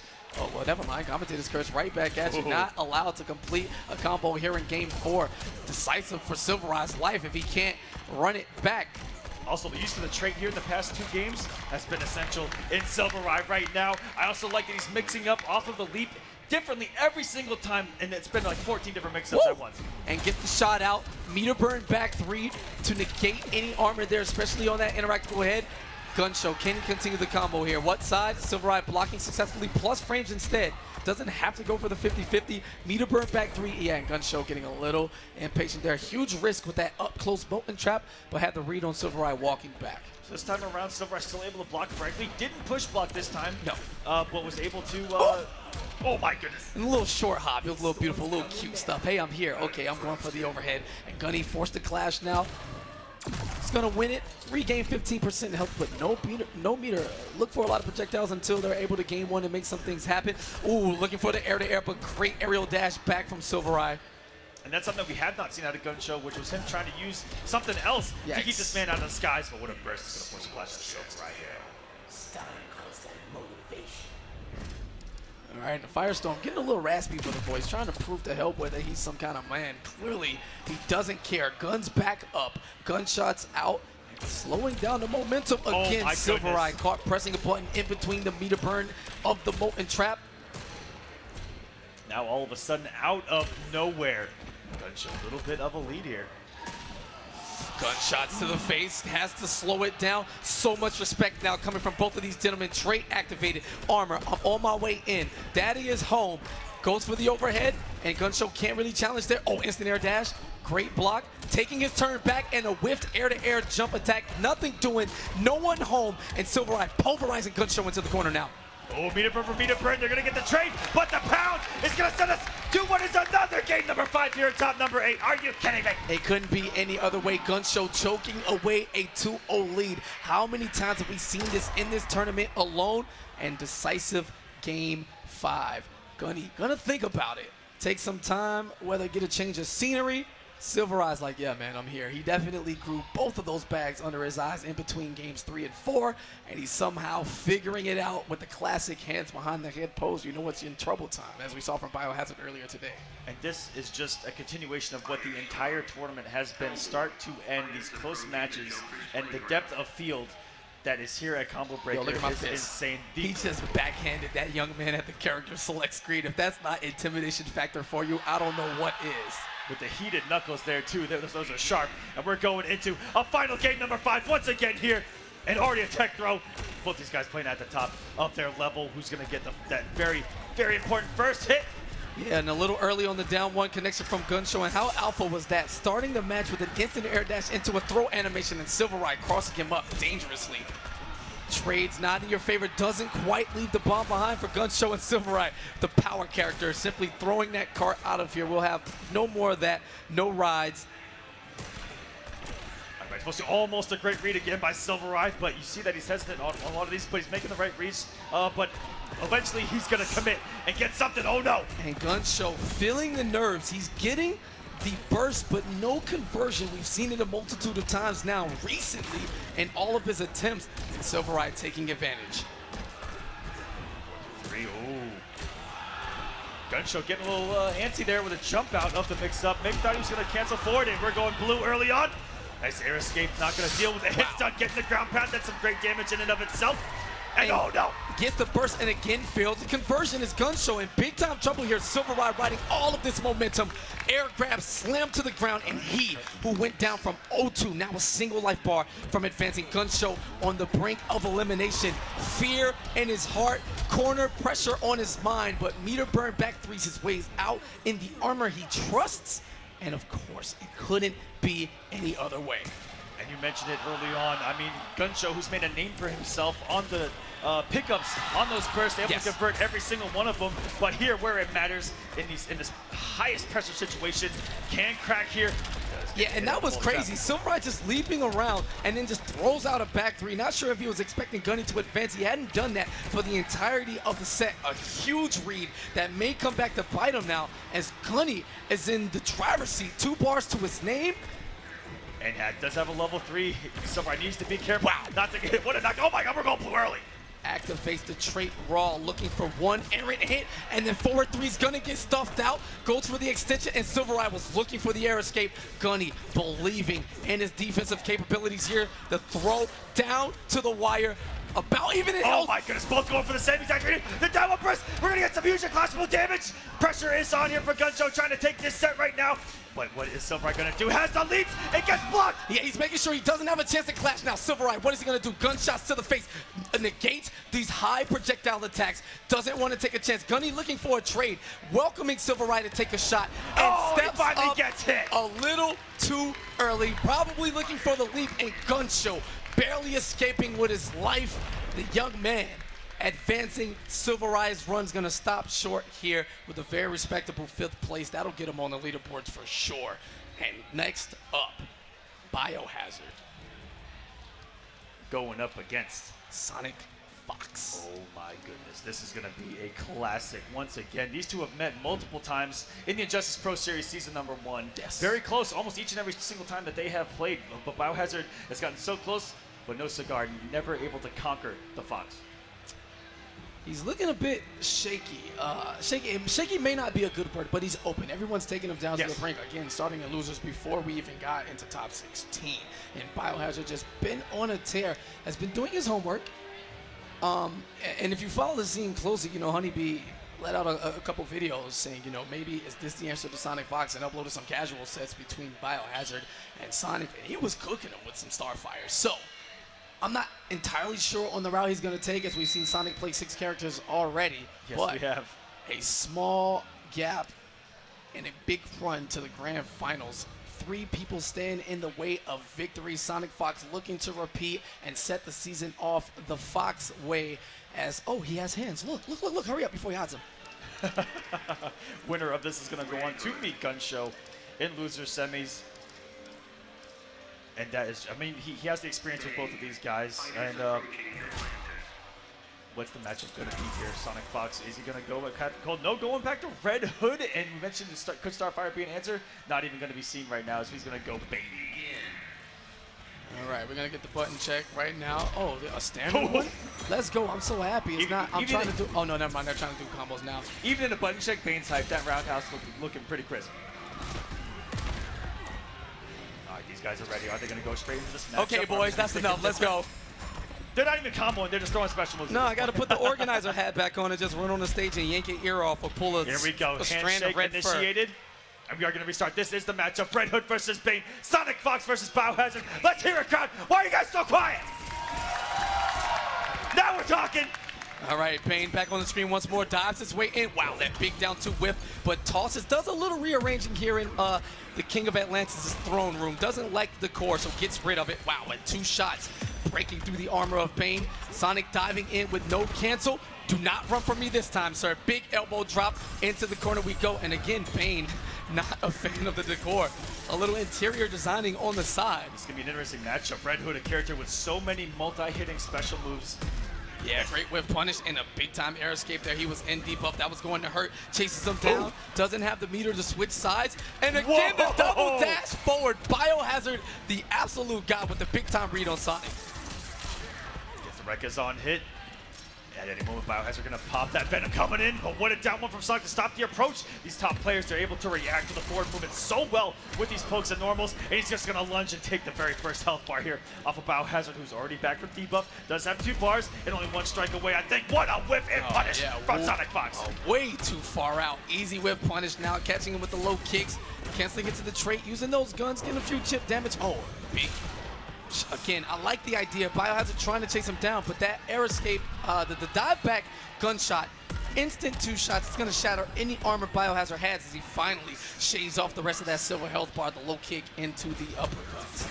Oh, Venom activated. Look for a reversal here, and I love the aggression from BioHazard when he has a moment, like any space to just dash in. Oh no, and big time trouble. He's looking to keep it. Here comes the mix up, elbow drop, level 1 Venom. Wow, and no punish, instead gets the push block. And it doesn't go to level 2. I'm shocked that he didn't try to keep up the aggression there, but he's already got it. Moves back to level 1. Oh, and big time mistake. Yeah, keeping it at level 1. Will he go all the way up to 3? Level 2 it is. 1 mix up in a dream for BioHazard. Sonic trying to jump away, catches the legs, and doesn't block the overhead. Instead, he's forced to go for the clash. 1 or 2 bars. 2 bars for sure. He's going to gain meter immediately to have enough for the bounce cancel should it come and not allow Sonic to clash himself. But he's going to get punished instead. Oh no, he's going to have, he's been hanging on by a thread here. Is going to have the Venom. 1 hit, it'll meter cancel. It's all that he needs. What a backdash. Oh boy, that was a huge risk by Sonic throwing those limbs out. And great check on the forward movement. BioHazard caught slipping. I guess he was ready to force his way in, but with no Venom. And no check, Sonic that back too, that low leg, just clipping the kneecaps. And SonicFox's reactions to the mobility is really what separated him in that matchup. You saw him get so aggressive. BioHazard with the 4 dashes, all that, and SonicFox finally burning him for him, especially when it mattered most right there at the end. All right, going for the empty jump is so not to be punished upon his landing. Back dashes out of the string, but the boot following him. To the corner we go. It's going to get the continuation on the combo. In the corner we go, in the mine, but wakes up with the armor and breaks the man's back. Into the corner we go. And but SonicFox knows the character so well, through that he was going for a tick throw. Off that down to the 4-3 whipping, and now Daddy's back in the corner here. Yeah, very fortunate situation for BioHazard there as he gets his Venom back. Great read on the command grab, and that uppercut just whipping BioHazard a little too antsy on these armored attacks. Super unsafe. Ooh, the people's elbow, but the mine was there to cover him. All right, he's going to challenge now. Bounce cancel. Caught Sonic trying to jump out. This may be enough to kill. Ragdoll toss. He didn't even spin Venom. That was just pure Bane damage. Stop it. Meter burns the mine for the instant explosion. Caught BioHazard slipping. Keeps him with the low check. Dive into the meter burn. No, push block. BioHazard wants to secure the first life bar for whatever reason. Yeah, but if he would have come off the Venom, he may have taken Fox off that first bar, and it looks like it's coming back to haunt him right now. You got to know the lunge was coming there, so spinning a bar just to stay up on life. Finally, going for the raw command grab power bomb. Looked like Kevin Nash up in here, Bane, the big boy himself. Venomed up, and just because he was at level 1, going to get it back so fast. SonicFox picking up a mind conversion here. Beautiful stuff. Bouncing on 3 bars. Trying to make the approach through the minefield, gets him with the command grab. The people's elbow. What's coming next? Debuff, that's what's going on. You're gonna be patient and hold it until it's your turn. Jumping away and forward, yeah, dive into the palm, and yeah, BioHazard, it's really hard to get something going here. Armor's up to get through the mine, but he's gonna get reversaled. Man, really hard here. Sonic just a big defensive wall, utilizing all of Red Hood's tools, and you died with a full bar of meter. A very demoralizing trait when you're in tournament mode. And yeah, BioHazard's evolved from the hands behind the head to the hand on the chin. You know, big time trouble there. Body language says it all. If he sticks out with this matchup, do you think that he needs to be maybe more aggressive and not come off of level 1? Well, maybe go to level 2 and try to keep the pressure on Sonic? Sonic looked to check him immediately with that 4-1, and here's the overhead connecting into the trait. Gets the knockdown. Oh, man, Huge big time whiff. mistakes. Not sure if that's what he wanted to do. Instead, he gets corner carried. Mine is up. Armor's out with that uppercut.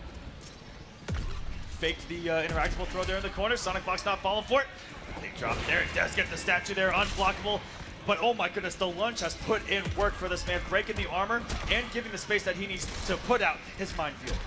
All right, down kick into the uppercut, chasing him down. Level 2 Venom now. Gets the elbow, enough hit advantage to escape whatever setup was coming after the mine. Oh, and the instant explosion. BioHazard not ready for the meter burn version. Psych, I lied. Sonic following it up. The Gotham Stars, BioHazard standing up a little too early. Eats a face full of them. And one game away. SonicFox looking to continue on. More patience, just out of the range.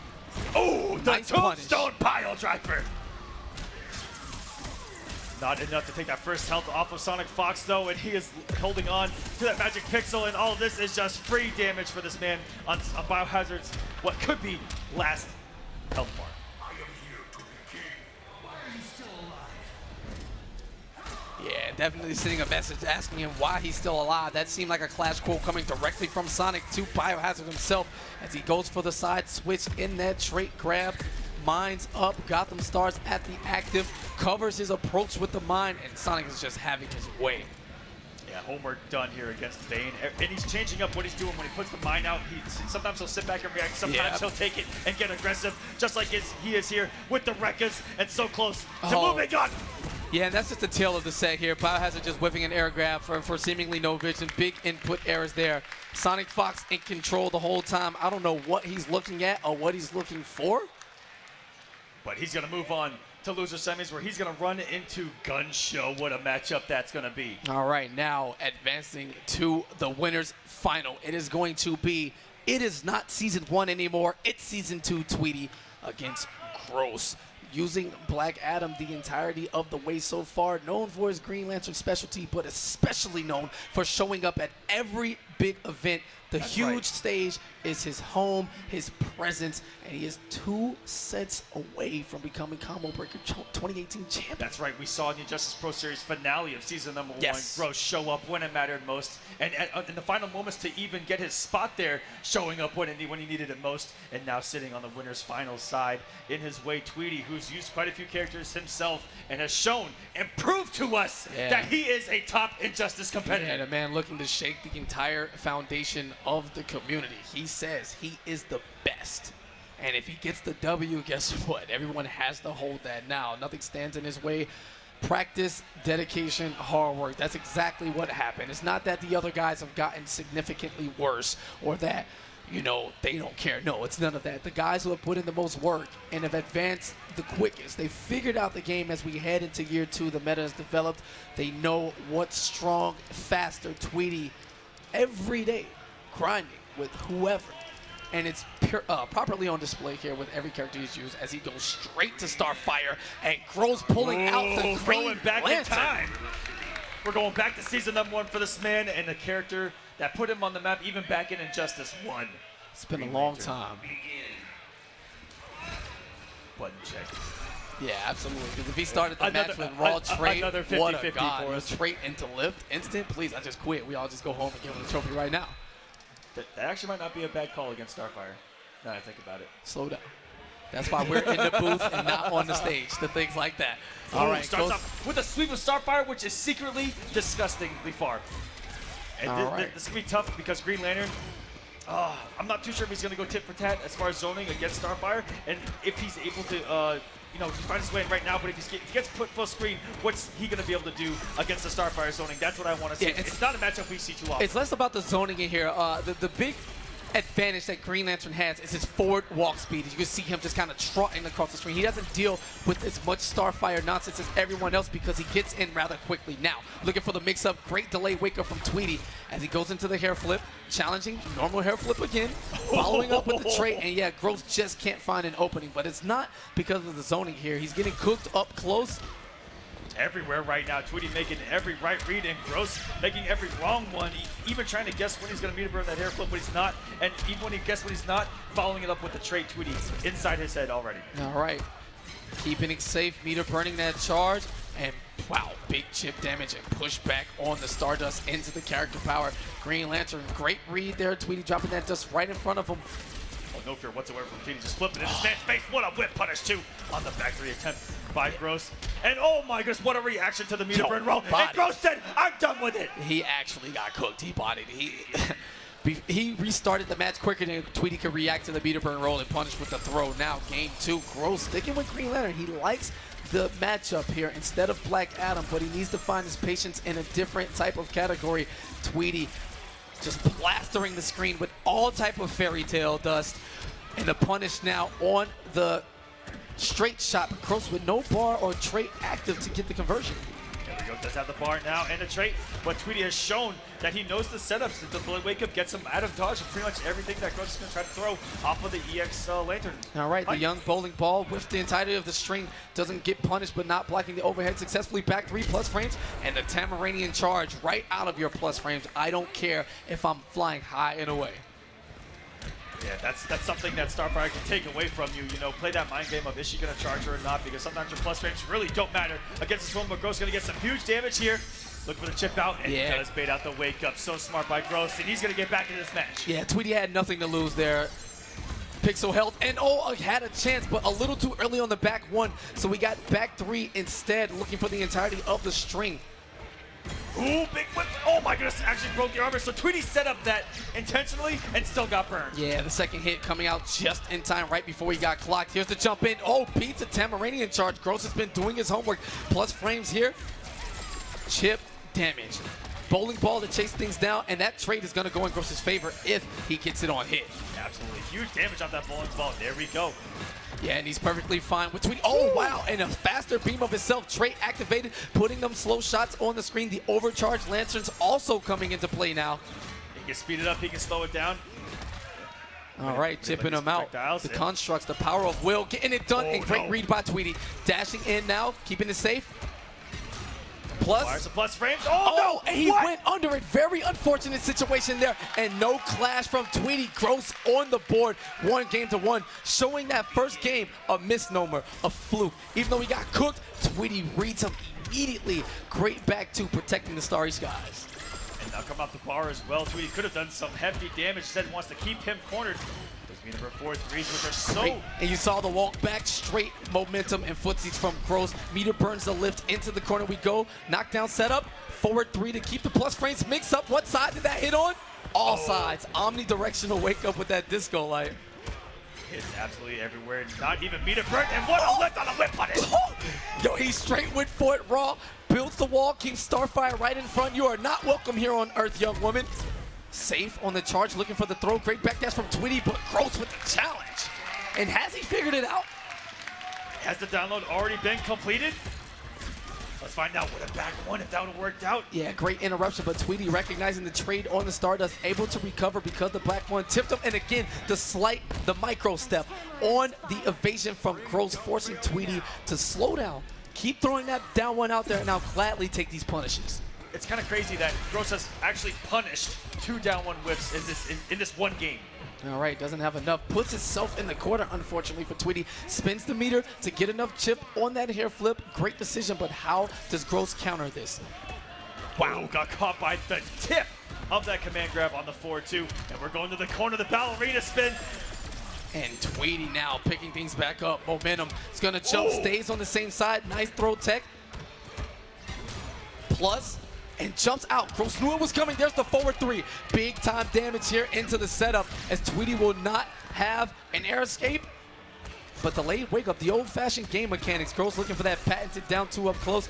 Doesn't have a chance to clash just yet. Great walk back, but even better recognition from Tweedy. Oh, Tweedy looking for the read right there. Gross not falling for it. The charge gonna get only like one the of the 2 idea. hits. Meter burn roll. This is gonna be a punish. Doesn't have the trait active, so he can't get continuation. And just out of range for that whiff. Tweedy chip damage incoming. Won't have a chance. Gross. Big guess. Oh, it hits him. Welcome to Jurassic Park. Oh my God. He looked like he reacted. It wasn't quite sure. Overhead coming from the skies, and my man.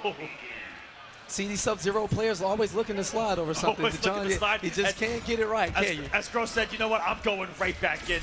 He's a man of big confidence, and it's showing right now. Yeah, great clutch situation. Tweedy seeming to be on the winning end of a lot of them in this tournament. There's the down 1 punish. Wow, lift. Questionable hitbox right there with the down 2 on the interruption. Now Gross gonna spend the resources? Yes, trait activated to the corner. What side? And Tweedy knows these setups to lane wake up perfectly Punish. to avoid him. Oh no, Gross can't like that, and there's the meter burn forward 3 to go through the armor now. Keeping him in the corner with that wall. Safe. And right back at this you. time. Gross making 3 there. He's going to go for the command throw. You want to watch, so we're going to put him in the corner. So Tweedy keeping it smart. There's the ball roll. Tamarani in charge looking for the chip. Chasing him down. Plus frames from that overcharged Lancer. Gross baiting it out. Chip damage territory and the down 2. He knew Tweedy would try to find a way to escape.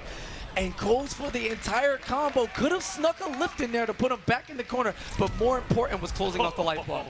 And just a charge away. We're tied up here. Tweedy just needs 1 health bar. Ooh, great on the winner's side of this entire tournament. And Tweedy checking him with that 4-3, saying the store is closed, but putting himself in the corner. We'll see how great that decision proved to be. Gross activating his character power, getting that free bounce on the lift without meter. Hard knockdown mid-screen. Great delay wake up from Tweedy. Yeah, every single time, Gross has not been able to get anything off it. Temporary charge, even into the trait, adding on the damage. It becomes a B&B off a special move right there. Right, there's this pushing him back, chip damage, guarding his front. That was a great recognition from Gross, and the reaction with the meter burn roll. Tweedy forced the clash, but good. In Gross's favor, his back is still going to be to the corner. Now, a decision to be made. Gross allows him to regain 25% health, would rather keep his meter. And he's been using it. Stop it. Another Stop it. It's down 2. Stop. By this man, Gross. All right, late charge. That was kind of high, and looking for the shimmy bait. Same side, no. Cross up. Great blocks from Tweedy. Keeps the plus frames. Gets out of the corner, and Gross putting on the pressure, but Tweedy looking for an opening. Finds it. Chip damage away from a spot in grand finals. There's the charge. He won't have meter to do it again, but goes for the normal version. Gross sliding under the back 2, going for the big optimal damage. Does he have enough to kill? Not yet. The wake up by Tweedy, and the trait is going to send them to grand finals on the winner's side. Goes for the wake up, 8 frames, super quick. Not entirely sure if he could have clashed on the character power, but Tweedy will definitely take those, and he has secured a spot in the winner's grand final. What a story. Yikes. If you're looking at all the fantasy brackets, everyone is stunned right now, KP. Get over there with your cash right now. My man started up a load of controversy before with a certain player, and talking about he was focusing. Instead of worrying about what's going on sideshows outside of the tournament and all of the Twitter fingers, Tweedy has put his hands on that beautiful controller of his and fought his way into grand finals. SonicFox, 2 men in front of him to meet him. Gunny up first, Gross after that, depending on who wins. And we should see Firestorm once again. Not entirely sure who Sonic would look for in this match, but we will find out. 3 sets to go. Is he going to pull the NetherRealm Classic? Are we going to see Fire versus Ice? I don't know, but Sonic's definitely in his bag right now, just shucking and jiving and grooving and feeling it every which way. I don't know if he has like a tingle button inside of that suit or the fur is internal, so it tickles him while he plays. Something super weird. He's going to figure it out as we get into this button check. I would not be surprised if we even see this, which is the Firestorm mirror. Oh boy. Things are warming up here, folks. Did you really just do that? Had to. Sorry, my bad. Like you actually said that, like You know they can all hear us, right? Oh, they can? Yeah. I thought we were just talking about the matches. Oh, what a horrible man. Either way, button check pretty intense now, activating the Matrix as he takes a trip to Brainiac in the back, you know, pressing all of the buttons that matter. Oh, yeah, making sure his T-bag is on point, his down point always works. Both of them hitting that trade button, making sure that thing's all ready to go. And here we go, shaking the hands. And this is loser semifinals GunShow against Echo Fox's SonicFox. Ooh. And a big whiff early. No capitalization from the other man. Matrix up, taking less defense, clips him with the interactable. He can't follow up because that is an unblockable explosion that launches. So you gotta have to let him get away. Some fights you can't win, and a little too late on the follow-up forward 3. Gunny in the driver's seat. Yeah, big execution error from SonicFox early on, who's on a 17th character of Combo Breaker 2018, trying to mirror the Firestorm of the world. Wow, not sure what happened there, but Gunny paying a lot of attention, able to get the continuation to fight back after momentum shifted in his favor, whiffing on that background bounce. Molten Trap active, trait level 3, blue flame on deck. Oh, no, I'm not sure what happened there, but still went for the rawest of 50-50s, double low, and Gunny not watching his feet. Instead, he's gonna watch his health bar deplete. A lot of yellow. Those mixes were so unorthodox, and that's what made them super effective here against Gunny. I don't think he's ever even seen that before. And now SonicFox getting to walk to the corner here. But Gun's walking back, and Gunny needs to be careful walking back. He's already been burned by the Molten Trap already. All right, slowing things down, gunshot to the face, looking to chip him out with that Molten Trap, and great read, of course. Firestorm players love to do jump out into the torpedo to escape and put massive distance in between their opponents, but the chip damage now into the corner we go. Gunny looking to fight back, neutral after that string, trying to bait out the burst, and the walk-up throw. Level of respect too high right now. Some forbidden strings right there, but Gunny ready for it. I mean, On the load, nice down one burst. Been air escaped by Sonic to avoid what would have been a level 3 catastrophe.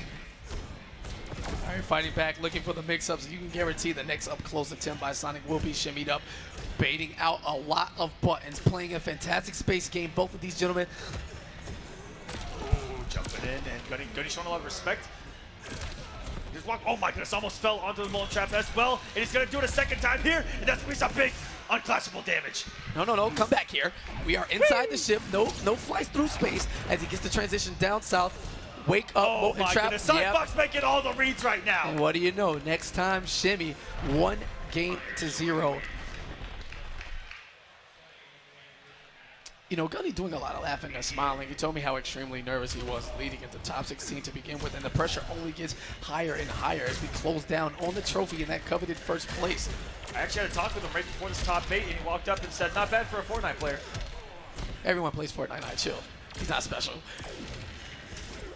Ooh. Using the interactable to escape, jumping into the projectile now, slowing things down. SonicFox playing a more controlled pace as he walks up, feints the forward movement into the Molten Trap, drops the combo, but picks it back up in the meaty fashion on the end of that string.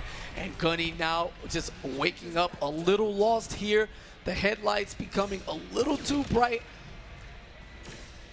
Back to full screen we go, and SonicFox has really dominated every aspect of the match. Yes. Up close, full screen, every read in his favor. And GunShow looking, like you mentioned, deer in headlights right now, but he's going to go blue, and this could turn things around, but the drop! And I think that says everything about what we're witnessing right now.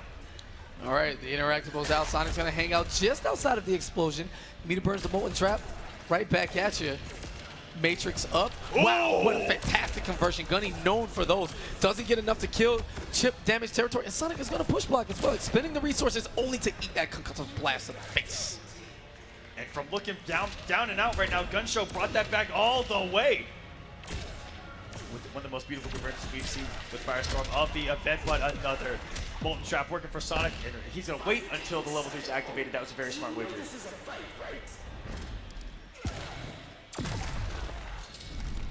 Sonic still doing the damage. He's got the same exact idea. Yeah, I'm not sure if he wants to mirror all of his exact movements. Trade's not working in his favor, keeps it short, and that's going to be enough to do it. SonicFox up 2-0, and watch out. The kid is steamrolling. Coming off the 3-0 of BioHazard, he's now won 5 games in a row. One game away from making losers finals for a matchup with Gross. Is GunShow going to turn things around here? Let's find out. Oh, drops the ender. That could have meant a nice little corner push for him. Wow, and just inside the Molten Trap, so scared, didn't even notice he whiffed it. Could have gotten the punish there, but instead, just going to respect it. Great trip guard there, catching him down with the Molten Trap. Oh, no, the Trailblazer would have been a fantastic knockdown. Like I said, there's a couple of opportunities where he could have got great corner pushes, and into the active bull. What a pickup here by SonicFox. What's going to be the mix off the hit stun? Wow. Oh, what a cross-up. Pulling up the Vortex off the level 1. Same side there, looking like a cross-up. Doesn't quite get the catch on the Molten Trap, so Gunny's going to pick up where he left off. Obliterating that life bar. Silver health gone. And you didn't see hidden in there. He actually ended with a jump rumble into the Trailblazer just to build out a little bit of bar because he is a top player after all, and he's thinking about that on the fly. All right, great air dash coming in from GunShow, and the air escape to avoid being restood by the Molten Trap. Oh, input errors galore, but figuring it out. 2 bars on this combo extension. Will we go for a ride? We will not. Staying in the corner. Oh, going to some active frames there with SonicFox. Can you say active frames? frames? What a 4-3, okay, GunShow. 1 hit away. Staying alive against the GOAT here, SonicFox, and the overhead is going to do it. All right, puts a stop to the win streak, trying to slow the Fox down in his tracks. Gunny on the board, refusing to bow out gracefully. Ooh, going through each other there in the air. First hit going to SonicFox. Some huge damage and some corner carry. Setting out the mine, he's gonna fall on it. Oh my goodness. Yeah, he tried everything to escape, but all Sonic had to do was block when the explosion was happening. He was gonna get away, not free. Jumps into the corner to evade yet another explosion, and now working on what we call the hood perfect. That is a hood perfect here, barely getting touched. SonicFox is now a health bar away from sending GunShow home. Another Molten Trap. Every single one of them hitting, and he's going to apply the pressure on GunShow early, activating this blue trait, and no wager on this man. It came so late, though, KP. Does it count as a perfect since he activated trait and regained the health? I need some clarity on that. NRS, please, let us know. Oh, losing all a right, little health there. now we don't need the decision. It's okay. He got some chip damage. What's the read going to be? Both of these guys scared to make the approach. And GunShow, the one to get aggressive and met with the overhead of SonicFox and putting out. Even though he's not playing, Red Hood still has a minefield to play with here. Yeah, I'm sure he's fine with the slowdown game. Each second that goes is another closer activation to a level 3 trait that he can regain just for the sake of mixing. Gets the air-to-air jump 1, no continuation, and here we go, overheads, chases the backdash down, and Gunny's tournament life can head back to T-Dot as SonicFox advances to the loser's final, where he will meet up against Gross. This is it, guys. Gross coming up. A round of applause for GunShow getting 4th place. Absolutely. Fantastic run for the kid who woke up this morning, hit that 10 a.m. pool, nervous. Big one-day run. A lot of mental fortitude necessary. And absolutely amazing stuff. And before we get into this losers finals of SonicFox and Gross, we're going to take a quick breather, let these guys, sit down, gather their thoughts. We'll go and take a quick breath. And we'll be right back after this ad.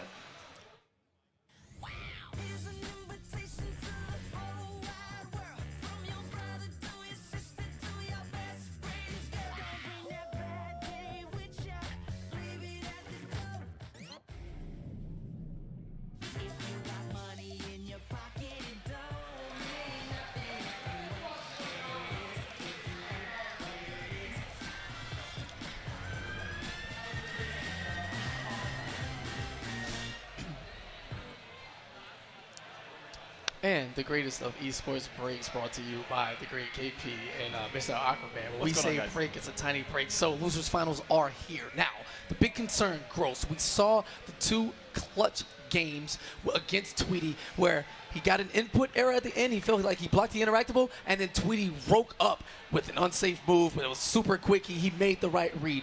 Does that momentum carry over into the match? Feeling like he should have been in winner's side of grand finals. Does he think about it too much?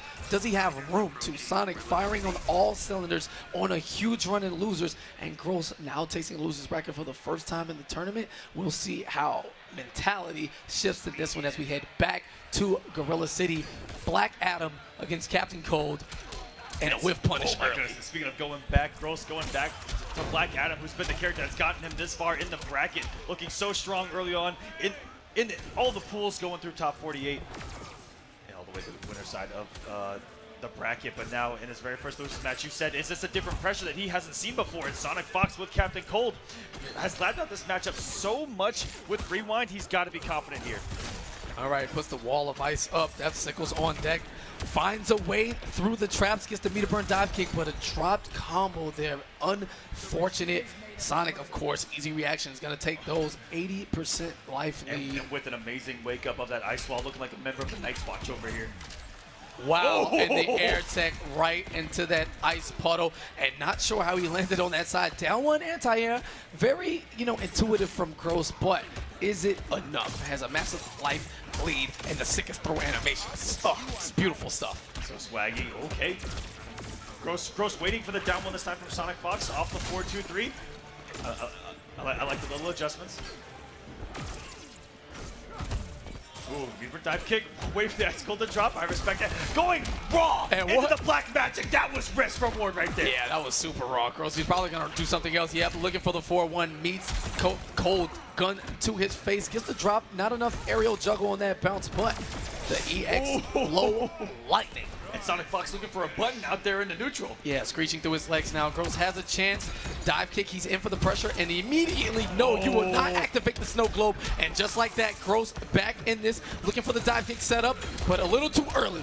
And even if Fox and meter burn that, the meter before 3 may have punished. And wait a minute, look at the life that Gross has made up. Sonic is going to elect to spin one bar and get 15%, but we're talking one combo and a setup from Gross, and this could be over, but he jumps, keeping it unclashable. No! Gives him a second chance at life.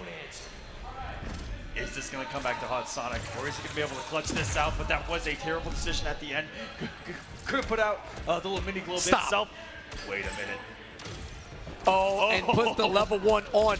Gross is damaging himself by touching SonicFox. He has to let the combo go. But how long does it last? Wait a minute! Enough to get the cross-up dive kick. Are you kidding me? With all of the reads. Jump 2 into the dive kick. He bet it all on that sequence. And Sonic in his trolling coming to bite him back. Gross first blood. Yo, Gross, why are you so gone? The most ridiculous thing I've ever seen, right before the final tick of the frostbite was about to send them to the afterlife. Florida boys, what's up? All right, Gross getting back into things. Trait cancel, keeping it safe, building a little bit of bar, and Sonic caught not watching his legs. The wake up black magic, and all of a sudden, momentum has shifted hugely in Gross's favor. Oh, stop. That was just ridiculous. He's whiffing crouching light attacks. That's how do you whiff punish them? Like a god on reaction. Oh, not you less than the 1-2-2 to go into any trade call. He does not have a level 2 yet. Usually Sonic is very greedy about trying to get that globe.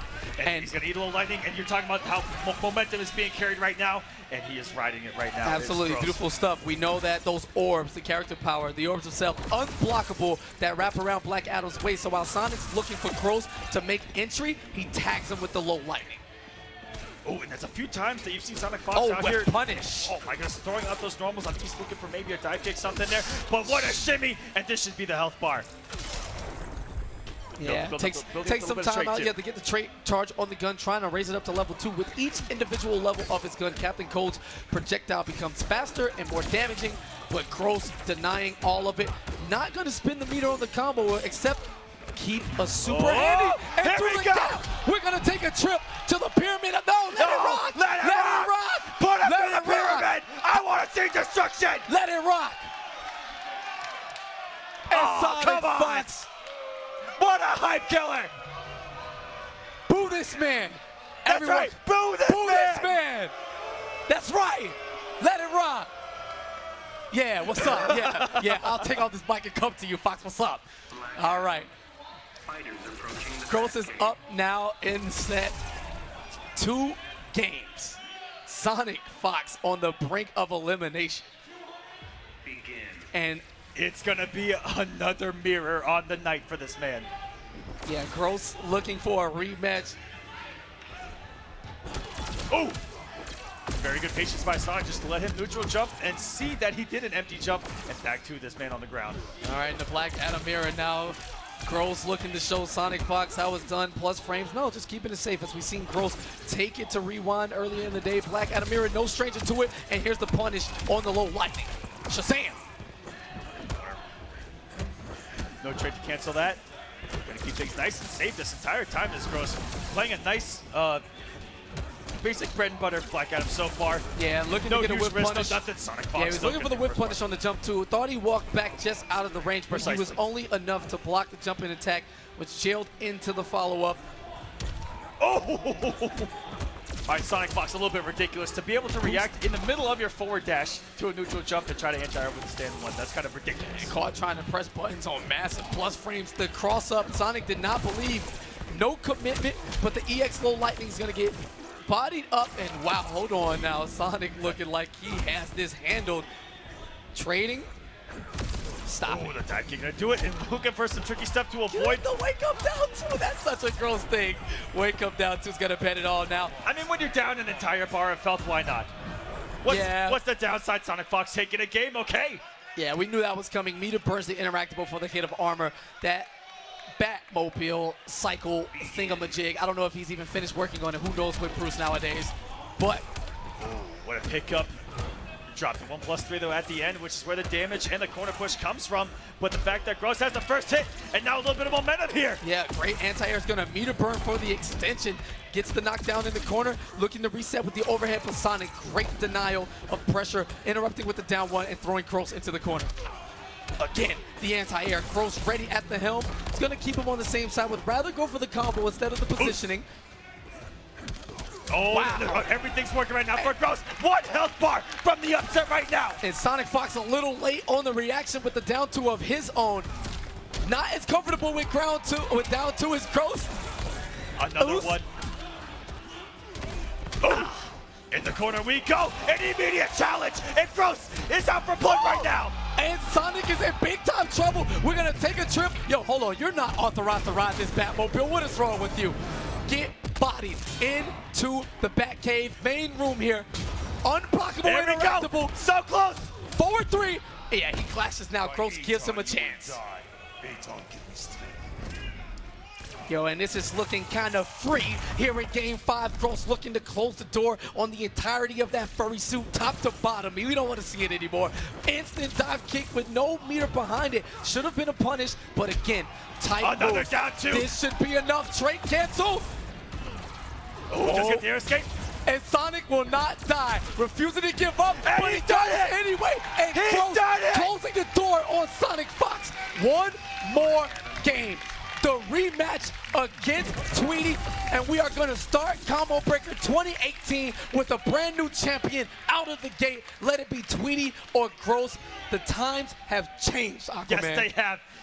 Oh my goodness, For Gross the boys has eliminated SonicFox. Never in my lifetime would I have thought Florida this. boys. A change of the guard indeed as we enter a new era of injustice.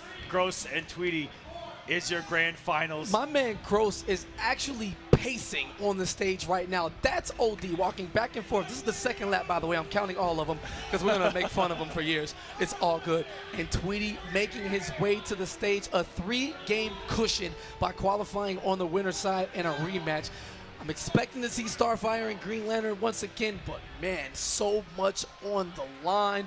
A huge chunk of points, an entire lead, and clutch on the Injustice Pro Series. We are one stop in, 4 to go. 2 online qualifiers in the U.S., some online stuff going on in Europe, Liga Latina. We'll get to those details later. In Canada, you know, ahead right now. So this is the biggest impact. It's going to set the tone. You are going to be the guy to talk about for the next few months, especially as we head into CEO right after this. And it's going to be Green Lantern up against Starfire. We'll see if it is the Green Lantern pick. You saw how well he was just playing with Black Adam. It is going to be the Green Lantern pick. It's grand finals time, guys. Let's hype it up. I want to hear some noise. Yo, sound a week. I said I want to hear some noise. Now we're talking. Wait, which side are you on? What does it look like, Hal Jordan? Like your hair. Begin. The All-American Lantern right now, super clean. Yeah, I'm gonna button check it up. Make sure that trade is activated. Those bowling balls of hope fighting their way across the screen. Or will, I should say, or hope, depending on the Lantern, you know. Yeah, you know. He definitely wears like all of them. Shouts to the gear system once again, giving us these beautiful combinations. I'll say it. This is awkward. On this, we could not agree more. Fair enough. Let's do this. A little too friendly for my grand finals taste, but starting with the down 2 as the savagery Gross provides. Jump 3 to follow up, gets the entirety of the knockdown. Shimmy going for the low, keeping things safe, and huge presence offensively from Gross thus far. Already, and we saw this matchup just a couple games before and how close it got down to the wire. And we'll see if there's any difference here. We see Gross coming again with a little bit of money. The wake-up lift getting absolutely destroyed by Starfire here. And the offense by Tweedy is going to be initiated. Even baiting out the air escape. And this is some championship level injustice that we're witnessing. Full combo damage coming on. Very few projectiles so far. And Tweedy with the challenge on that forward dash, lunging right into Gross's mouth. Got that initial combo to set things up, but then Tweedy stripped the momentum from him. Great punch there. And we saw him do the same exact thing against Meter Burn Roll in their last encounter, and how he's able to react to them. All right, able to keep things meterless, only activating that character power. Gross keeping it safe. Overcharged lanterns. Ooh, and Tweedy just a foot outside of that distance, going for the clash now. He's going to regain health and keep Tweedy's back to the wall. Said lucky indeed. It's so scary to walk back against the Green Lantern player with his forward walk speed alone and able to clip you with that back one at max distance. They got lucky there. All right, there's the overcharged lantern, blasting it out in front, looking to catch the forward dash, but luckily for Gross, that bowling ball of will hitting before the Stardust added any more additional damage. And Gross is making up a little bit of a health deficit. And eats the tail end of that meter burn part. Chase down of the down 2, no air dash to escape. Oh my goodness, that wake up still hitting him even though he was a mile away. He was trying to bait it out, did the neutral jump from far away. And he's going to use the advantage of that knockdown to get closer. Tamarinian charge up close. Raw back 3 for the plus frames, and Tweedy actually challenged that. And a beautiful hit confirm off the 2-2-3 into the lift as well. Oh, big decision here. Now Gross has a lot of meter advantage. He can spin 2 bars and take an additional 15%, but he doesn't. Elects to keep the bar for combo extension. As we walk towards the corner, chipping it out. Tweedy building another bar. Big time whip there, plus frames. Here's the charge. Very good patience there by Gross to know that he does have the charge available, even in the plus frames to disrespect. And one nice down one by Tweedy. And looking for the chip out. He's going to take game number 1. 2 away for this man.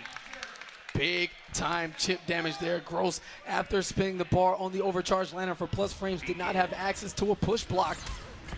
Beautiful, using that huge sweep to start things off, already having the meter lead. And beautiful blow up of the down one by Gross with the back one to go underneath the glitter. Yeah.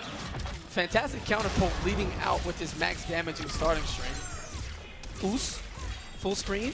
Great placement of the Stardust. That character power so fast, it's not reactable. And this is over half of the health bar gone. And look for the meter that Gross has to try to stop this full screen madness with a couple meter burn roll reads. All right, trying to corpse out the great block on the cross up from Tweedy, and a punish on the background bounce. My turn. Meterless goes to send right back, but a little too early. Massive down 2. Okay, we're just going to play around the Batmobile because this is how it works. A little jealous they can't drive it, but why when you can fly? And Gross closing out that life bar. Great sequence and good space control there. Yeah, unfortunately, Tweedy wasn't able to get the punish that Gross was able to, which is a full combo on the background bounce off block. And using the active frames of that fantastic jumping light attack from the Green Lantern into the corner. Here's the wall. Wake up from Tweedy. Caught the back dash, almost got a meterless. That's a very tight combo to pick up. And now Gross, feeling it, the momentum in his court. Yeah, and has the clash there is Tweedy. 1 bar of life. Gross doing the right thing, getting rid of his clash, and it's just going to need to chip away as much as he can. Trading some zoning tools, wakes up with the bowling ball of hope. All right, punish there on Tweedy. Easy dodge, as Gross simply wanted to get rid of that interactive. If it hits, it hits. If not, I'm on my first life bar and had a few hit points to give.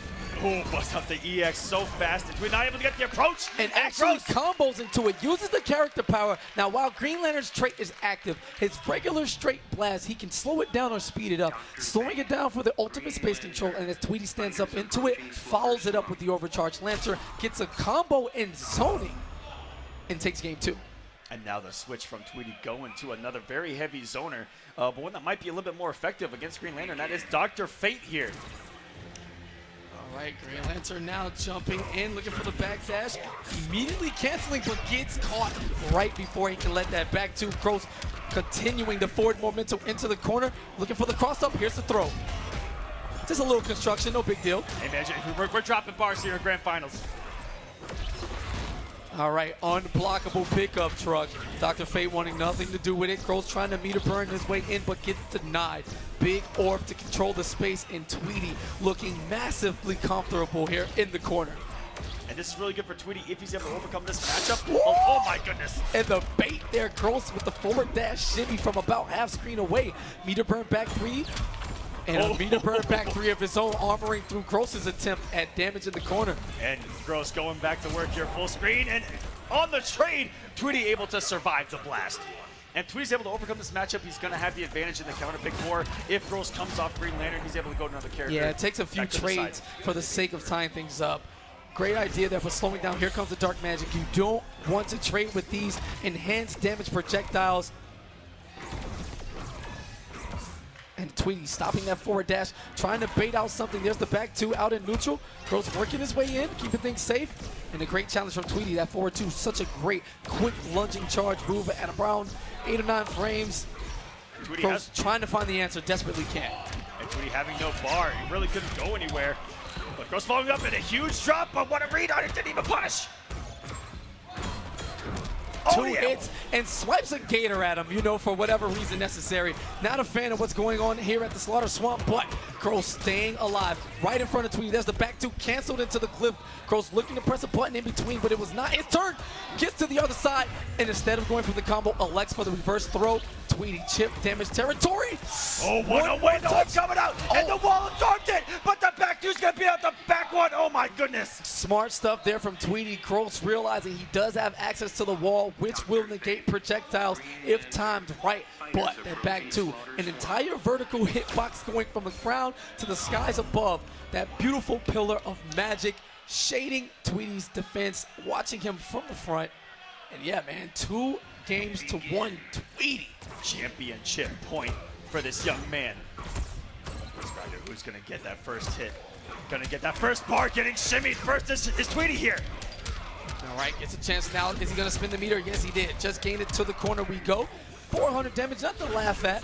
And a little too late on that jump. The arc not quite good enough to get through that wake up, but instead, meter burn rolls its way in. Gross wants to stay on the attack as close as possible. Held it a little bit too long. I think he would have let it go immediately. Might have gotten a break. Oh my goodness. He's gonna meter burn it to keep him back in the corner. Here's the forward 3 on the continuation knockdown. What's he gonna do? Great jump over there. Now Gross in the driver's seat. Tweedy does have an unblockable interactable to his access, uses it immediately. And here we go, Tweedy fighting so well out of the corner throughout the entirety of this tournament, looking right at home.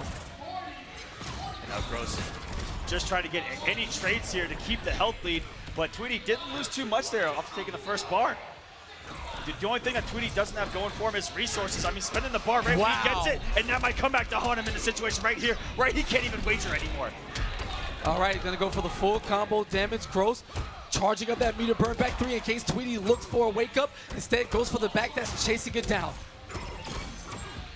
Oh, and not overcommitting on the string 2. So smart by Tweedy. Nice back 2, but overcommit. And Tweedy with the EX healing circle, trying to regain some health, but Gross challenging him at every second. Doesn't get much in the form of regeneration, but chip damage territory. And Gross forcing it to game 5, looking for the reset. Tweedy looking to close things out. 1 game to determine the, dare I say it? No, I'm not gonna say it. Fate of the matchup. Lift. Oh! This man was looking for a shimmy on top of a shimmy. The layers, the meta, the neuts right now. And he's gonna put out the meter All right, burn orb. 3 seconds with that meter burn orb on the screen. Gross is gonna play it out. Gets to jump in. Beautiful walk back by Gross, being out of that back 2 range. Didn't get the punish this time around. That's okay. A lot of reads that these guys are trying to make up and close and personal with the meter burns. And Gross with the chase down now, walking to the corner, doesn't challenge the jump in. That fake jumping 3, that ball of magic coming from both fists, so great. He's gonna get the full combo now. This is a much better position here for Tweedy. Full screen, has the orbs to play with, but now he's out of resources. That's the one thing I've seen in the past, 2 games straight, is Tweedy being out of resources and is back to the corner. Plus frames now, no challenge. Playing it safe.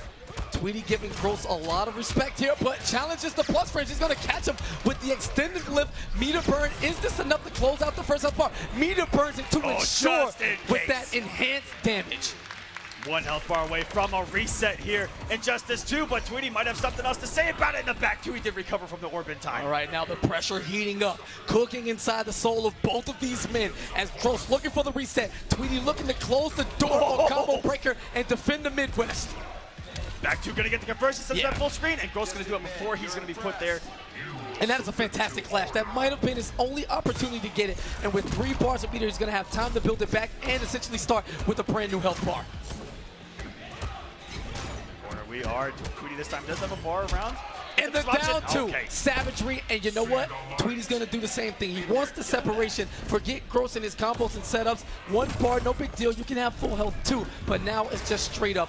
No breakers available for either one of these gentlemen. And the down 2. Reads, heavy reads coming into play from this point out. They were so effective against SonicFox and now against Tweedy. Couple of savage ones indeed. Almost caught another down 1 whiff by Tweedy. This is down to the wire, both even health. And Tweedy spending the bar as he gets it. Is that going to come back to hunt him? That's another one, though, off the back 2 conversion.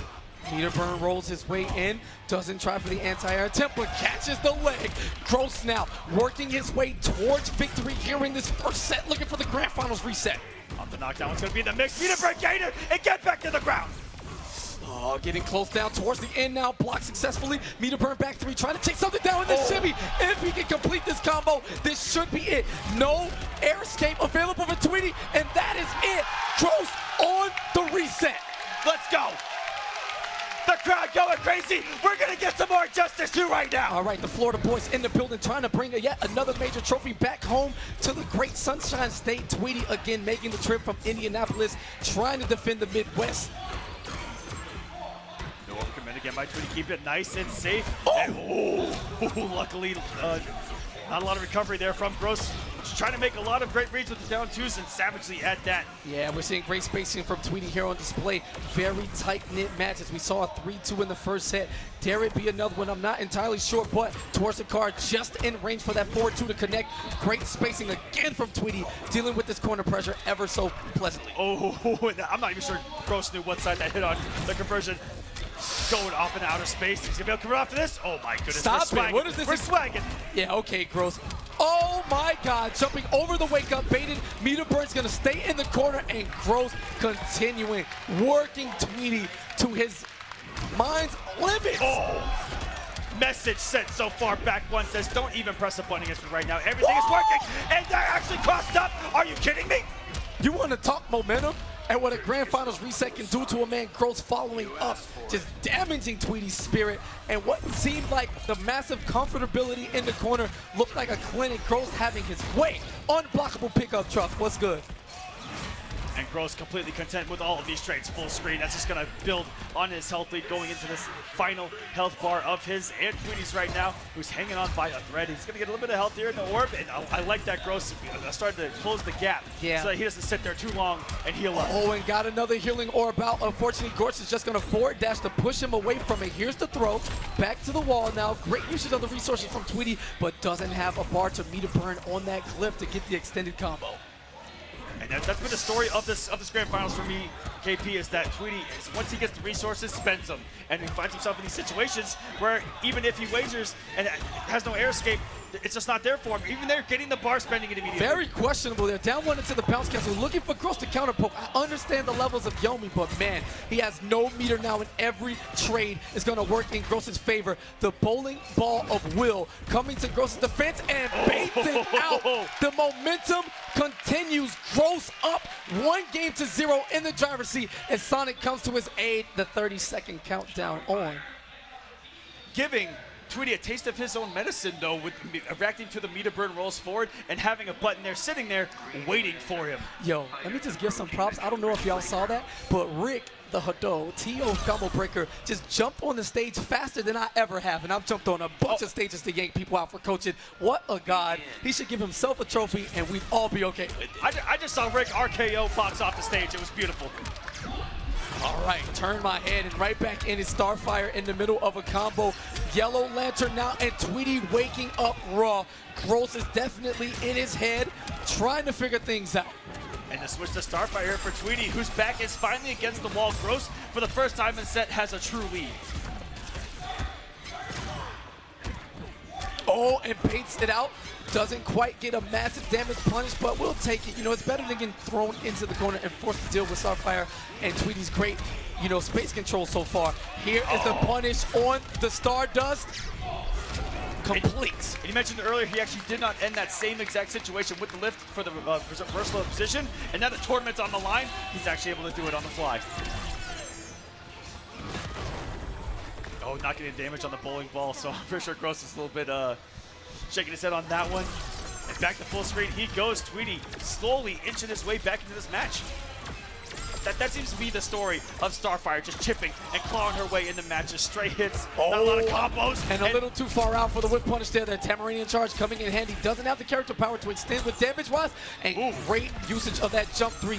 Tweedy keeping Gross away, not making the same mistake twice. I love the adaptation. Oh my goodness. And Gross not even going to attempt to come back.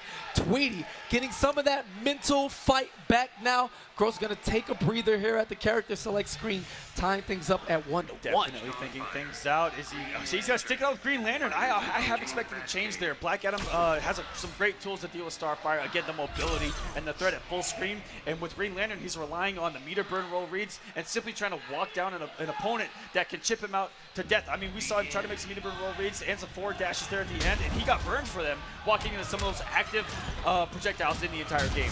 Wow, and almost outside of the range. Instead, eats that unblockable from the top. Great notice for Tweedy to keep the distance in front of him covered with that Stardust. And the meter burn back 3 to challenge his Gross approach. So much chip damage. Tweedy looking much better with another switch in this tournament. So many characters in this man's arsenal. Look at the respect for both these men. Catches him on his landing frames before he can successfully hit the ground. What side was that on? The winning side. Oh my goodness, is he going for some damage? Stop it. 475. Oh, very good there by Gross. Just a swing, but another charge by Tweedy. And he has a health lead all over again. Wow, dashes in very risky there in the meter burn 4-3, using the armor and Gross with the clash immediately. I like how Tweedy, he's been a little stubborn, trying to go for meter burn forward and back 3s this entire set, and they're starting to pay off. He's actually stuck to it. He's believed. All right, bowling ball coming out and the meter burn. Tying us up once again. Can the set get any closer here? I mean, it wouldn't be a grand finals any other way, man. You gotta have it this close. Bowling ball staying out of the range, just blocking the splash damage off that interactable, but man, that character power coming in handy. Big whiff punish here. So much recovery on that whiff throw attempt from Starfire. Gross is gonna carry towards the corner. Now Starfire has access to some interactables, and that should be the punish. No. A lot of chip damage and a great way to build the space. They need a press. What a crouch from Gross and punish with the lift. Is something distracting you? I like my head in the clouds. We're going back to full screen. This is what Tweedy wants. Wow, immediate presence of mind by Gross to forward dash there. Oh, and a little too early on that jump. Is going to catch the tail end of that projectile. Great job of mixing it up from Tweedy. Gross looking for a way to come in. And no, big time whiff, but just outside of range. Tweedy forcing his way in. Now looking for chip. Oh, here we go. Tweedy, another championship point now. Couldn't close the door the first time out. Gross is going to hit rematch. We're going to stay here in the back cave. Championship point again for Tweedy, and what a ballsy jump towards the interactable. But Gross to draw first blood here, and he's already got a couple of hits on Tweedy. Yeah, Tweedy taking some big risks back-to-back early. Does technically have a game to give. Looking to close the door out early. Gets the full combo damage off of here. 348 damage. Beautiful stuff pushing him out. And didn't spend all the trait. He wanted to save some for this zoning. That was so smart by Tweedy. And he even added on possibly more damage on the chip that he just put on. And out of nowhere, 2 hits later, and Tweedy regains the lead. All right, chip damage now. Looking for the back 3, trying to catch Gross's attempt. Wow, and catches her from the charge. Very fortunate situation. One side, great block from Tweedy. All right, and the trade works out in his favor. He's able to wipe Gross's health bar, force him out to play, maybe looking for a clash early on. We don't know that momentum. You know, Gross likes to get rid of it early and regain as much as he can. And great punish of the meter burn roll there. Tweedy protecting his front. His Stardust placement is actually ridiculous. The kid knows exactly where Gross wants to be forward momentum-wise. Just dodging back and forth in the neutral as Gross ties things up here. Having something sitting there waiting for him. Okay, Gross. Why do you not yield? Saving the best for last. They definitely are teasing us with this back and forth flurry of grand finals matches. Back 3 Raw, challenge with Stardust, more chip damage. And Gross in big trouble now. Can't take much more of that. Back 1, excuse me, to challenge it. Tweedy's had enough. Oh, Charge getting him out of dodge so far away. And look at the chip damage adding up for Tweedy here. Trying to take combo breaker right now. Oh, and no punish there. Didn't go for the extended one. Unblockable now. Gross, what is it gonna be? No bar for Tweedy, but he whiffs. Gonna set himself up now for the combo. Into the corner setup we go. One mixed in a dream. And Charge gonna do it. Tweedy wakes up, and I believe the wake up cross Gross up. Tweedy, your combo breaker 2018 champion. Hard work, dedication, and a lot of belief and confidence. And the trophy stays here in the Midwest. No coast, no kings. A great start to season 2. And yeah, sure, let's just look at the bracket. We know who won. Yeah, great job. Oh my goodness. We're alive. Oh, hi guys, my bad. I got the bracket right here. One of, if not the best Injustice tournament I've ever seen in my entire life. I think it's the best. Free. Free. No question. No question. That was ridiculous. We are going to get all of these finalists on the stage, and every single one of them has earned their spot, and every single one of them could have won this event. That's just how close the competition was, but your champion today is Tweedy with, I mean, making a statement before the tournament, coming here, proving it. You guys might want to check Twitter later. He said he is the best. Facts. He just won. He just won, guys. When the leaderboard comes out, when it's updated, it's going to say first place, Noble Tweedy. Everybody else hold that. The man marching towards the IPS Season 2 finals, looking to put a shake in the status quo of the Sonic, Samij, Dragon, and Theo, hierarchy that just runs everything. Yep. He said it's no longer Season 1. He brought his character, Starfire, coming out in the grand finals. Pretty even matchup there with Green Lantern. Simply outplayed there in the Tamarinian charge, getting the job done to select. There's nothing out there. There's nothing no one could say, right? Everyone was here. Absolutely not. Every single person on the globe pretty much was here for this event. Gotta hold that. And you gotta hold everybody. All right, guys. All right, we're gonna hit it to the stage with the top 8. For the top 8, from left to right, KP, would you like to do the honor? All right, coming in 7th place, the young kid all the way out from Las Vegas, Nevada, representing Noto is Rewind. Y'all better make some noise! All right. Also tied in 7th, representing Echo Fox, the kid from Houston, Texas. Give it up for Scar. Yeah, he gave us the quick little thumbs up. I don't know how I feel about that. You take the 5th place. All right, 5th place, Sylverrye. Also tied for 5th place, BioHazard. And the other form of Canada, XO Until We Overdose, representing Toronto all day. Give it up for GunShow. And in 3rd place, kind of shocking, is SonicFox. Is he sad? Is that his sad face? He put it on the nose. You pick that up right now. Right now, Sonic. All right, and in 2nd place, giving us a formidable showing, giving Tweedy all he can handle, my boy, my brother, Florida Boys, one time for Gross. All right, and your Combo Breaker 2018 Injustice Pro Series event #1 champion, Noble Tweedy.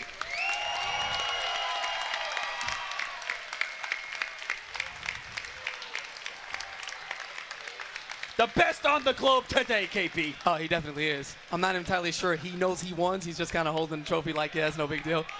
You're actually God right now. You should be popping off.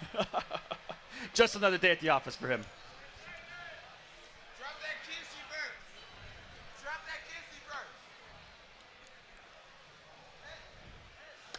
All right, thank you all for joining us for the Injustice Pro Series start here at Combo Breaker 2016. New faces, new champions. Tweedy setting the pace for what's sure to be an action-packed season full of upsets. You can follow me on Twitter at Katana Prime. This is my good buddy. Thank you very much for joining me, Mr. Aquaman. Spell it out every time. And yeah, that's gonna be it for the night. Oh, hold on, KP. What's up? I have a gift for everyone that's actually at home watching. Really? I have to be a part of a series called War of the Gods, Okay. and we got a little something for you guys. All right, cool.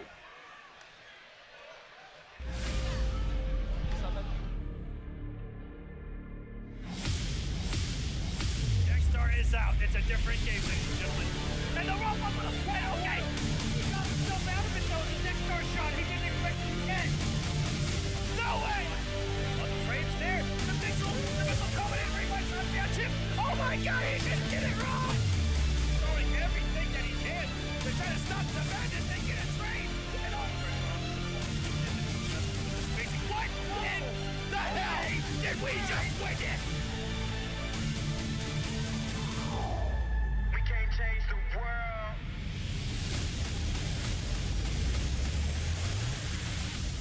Look how we changed the game.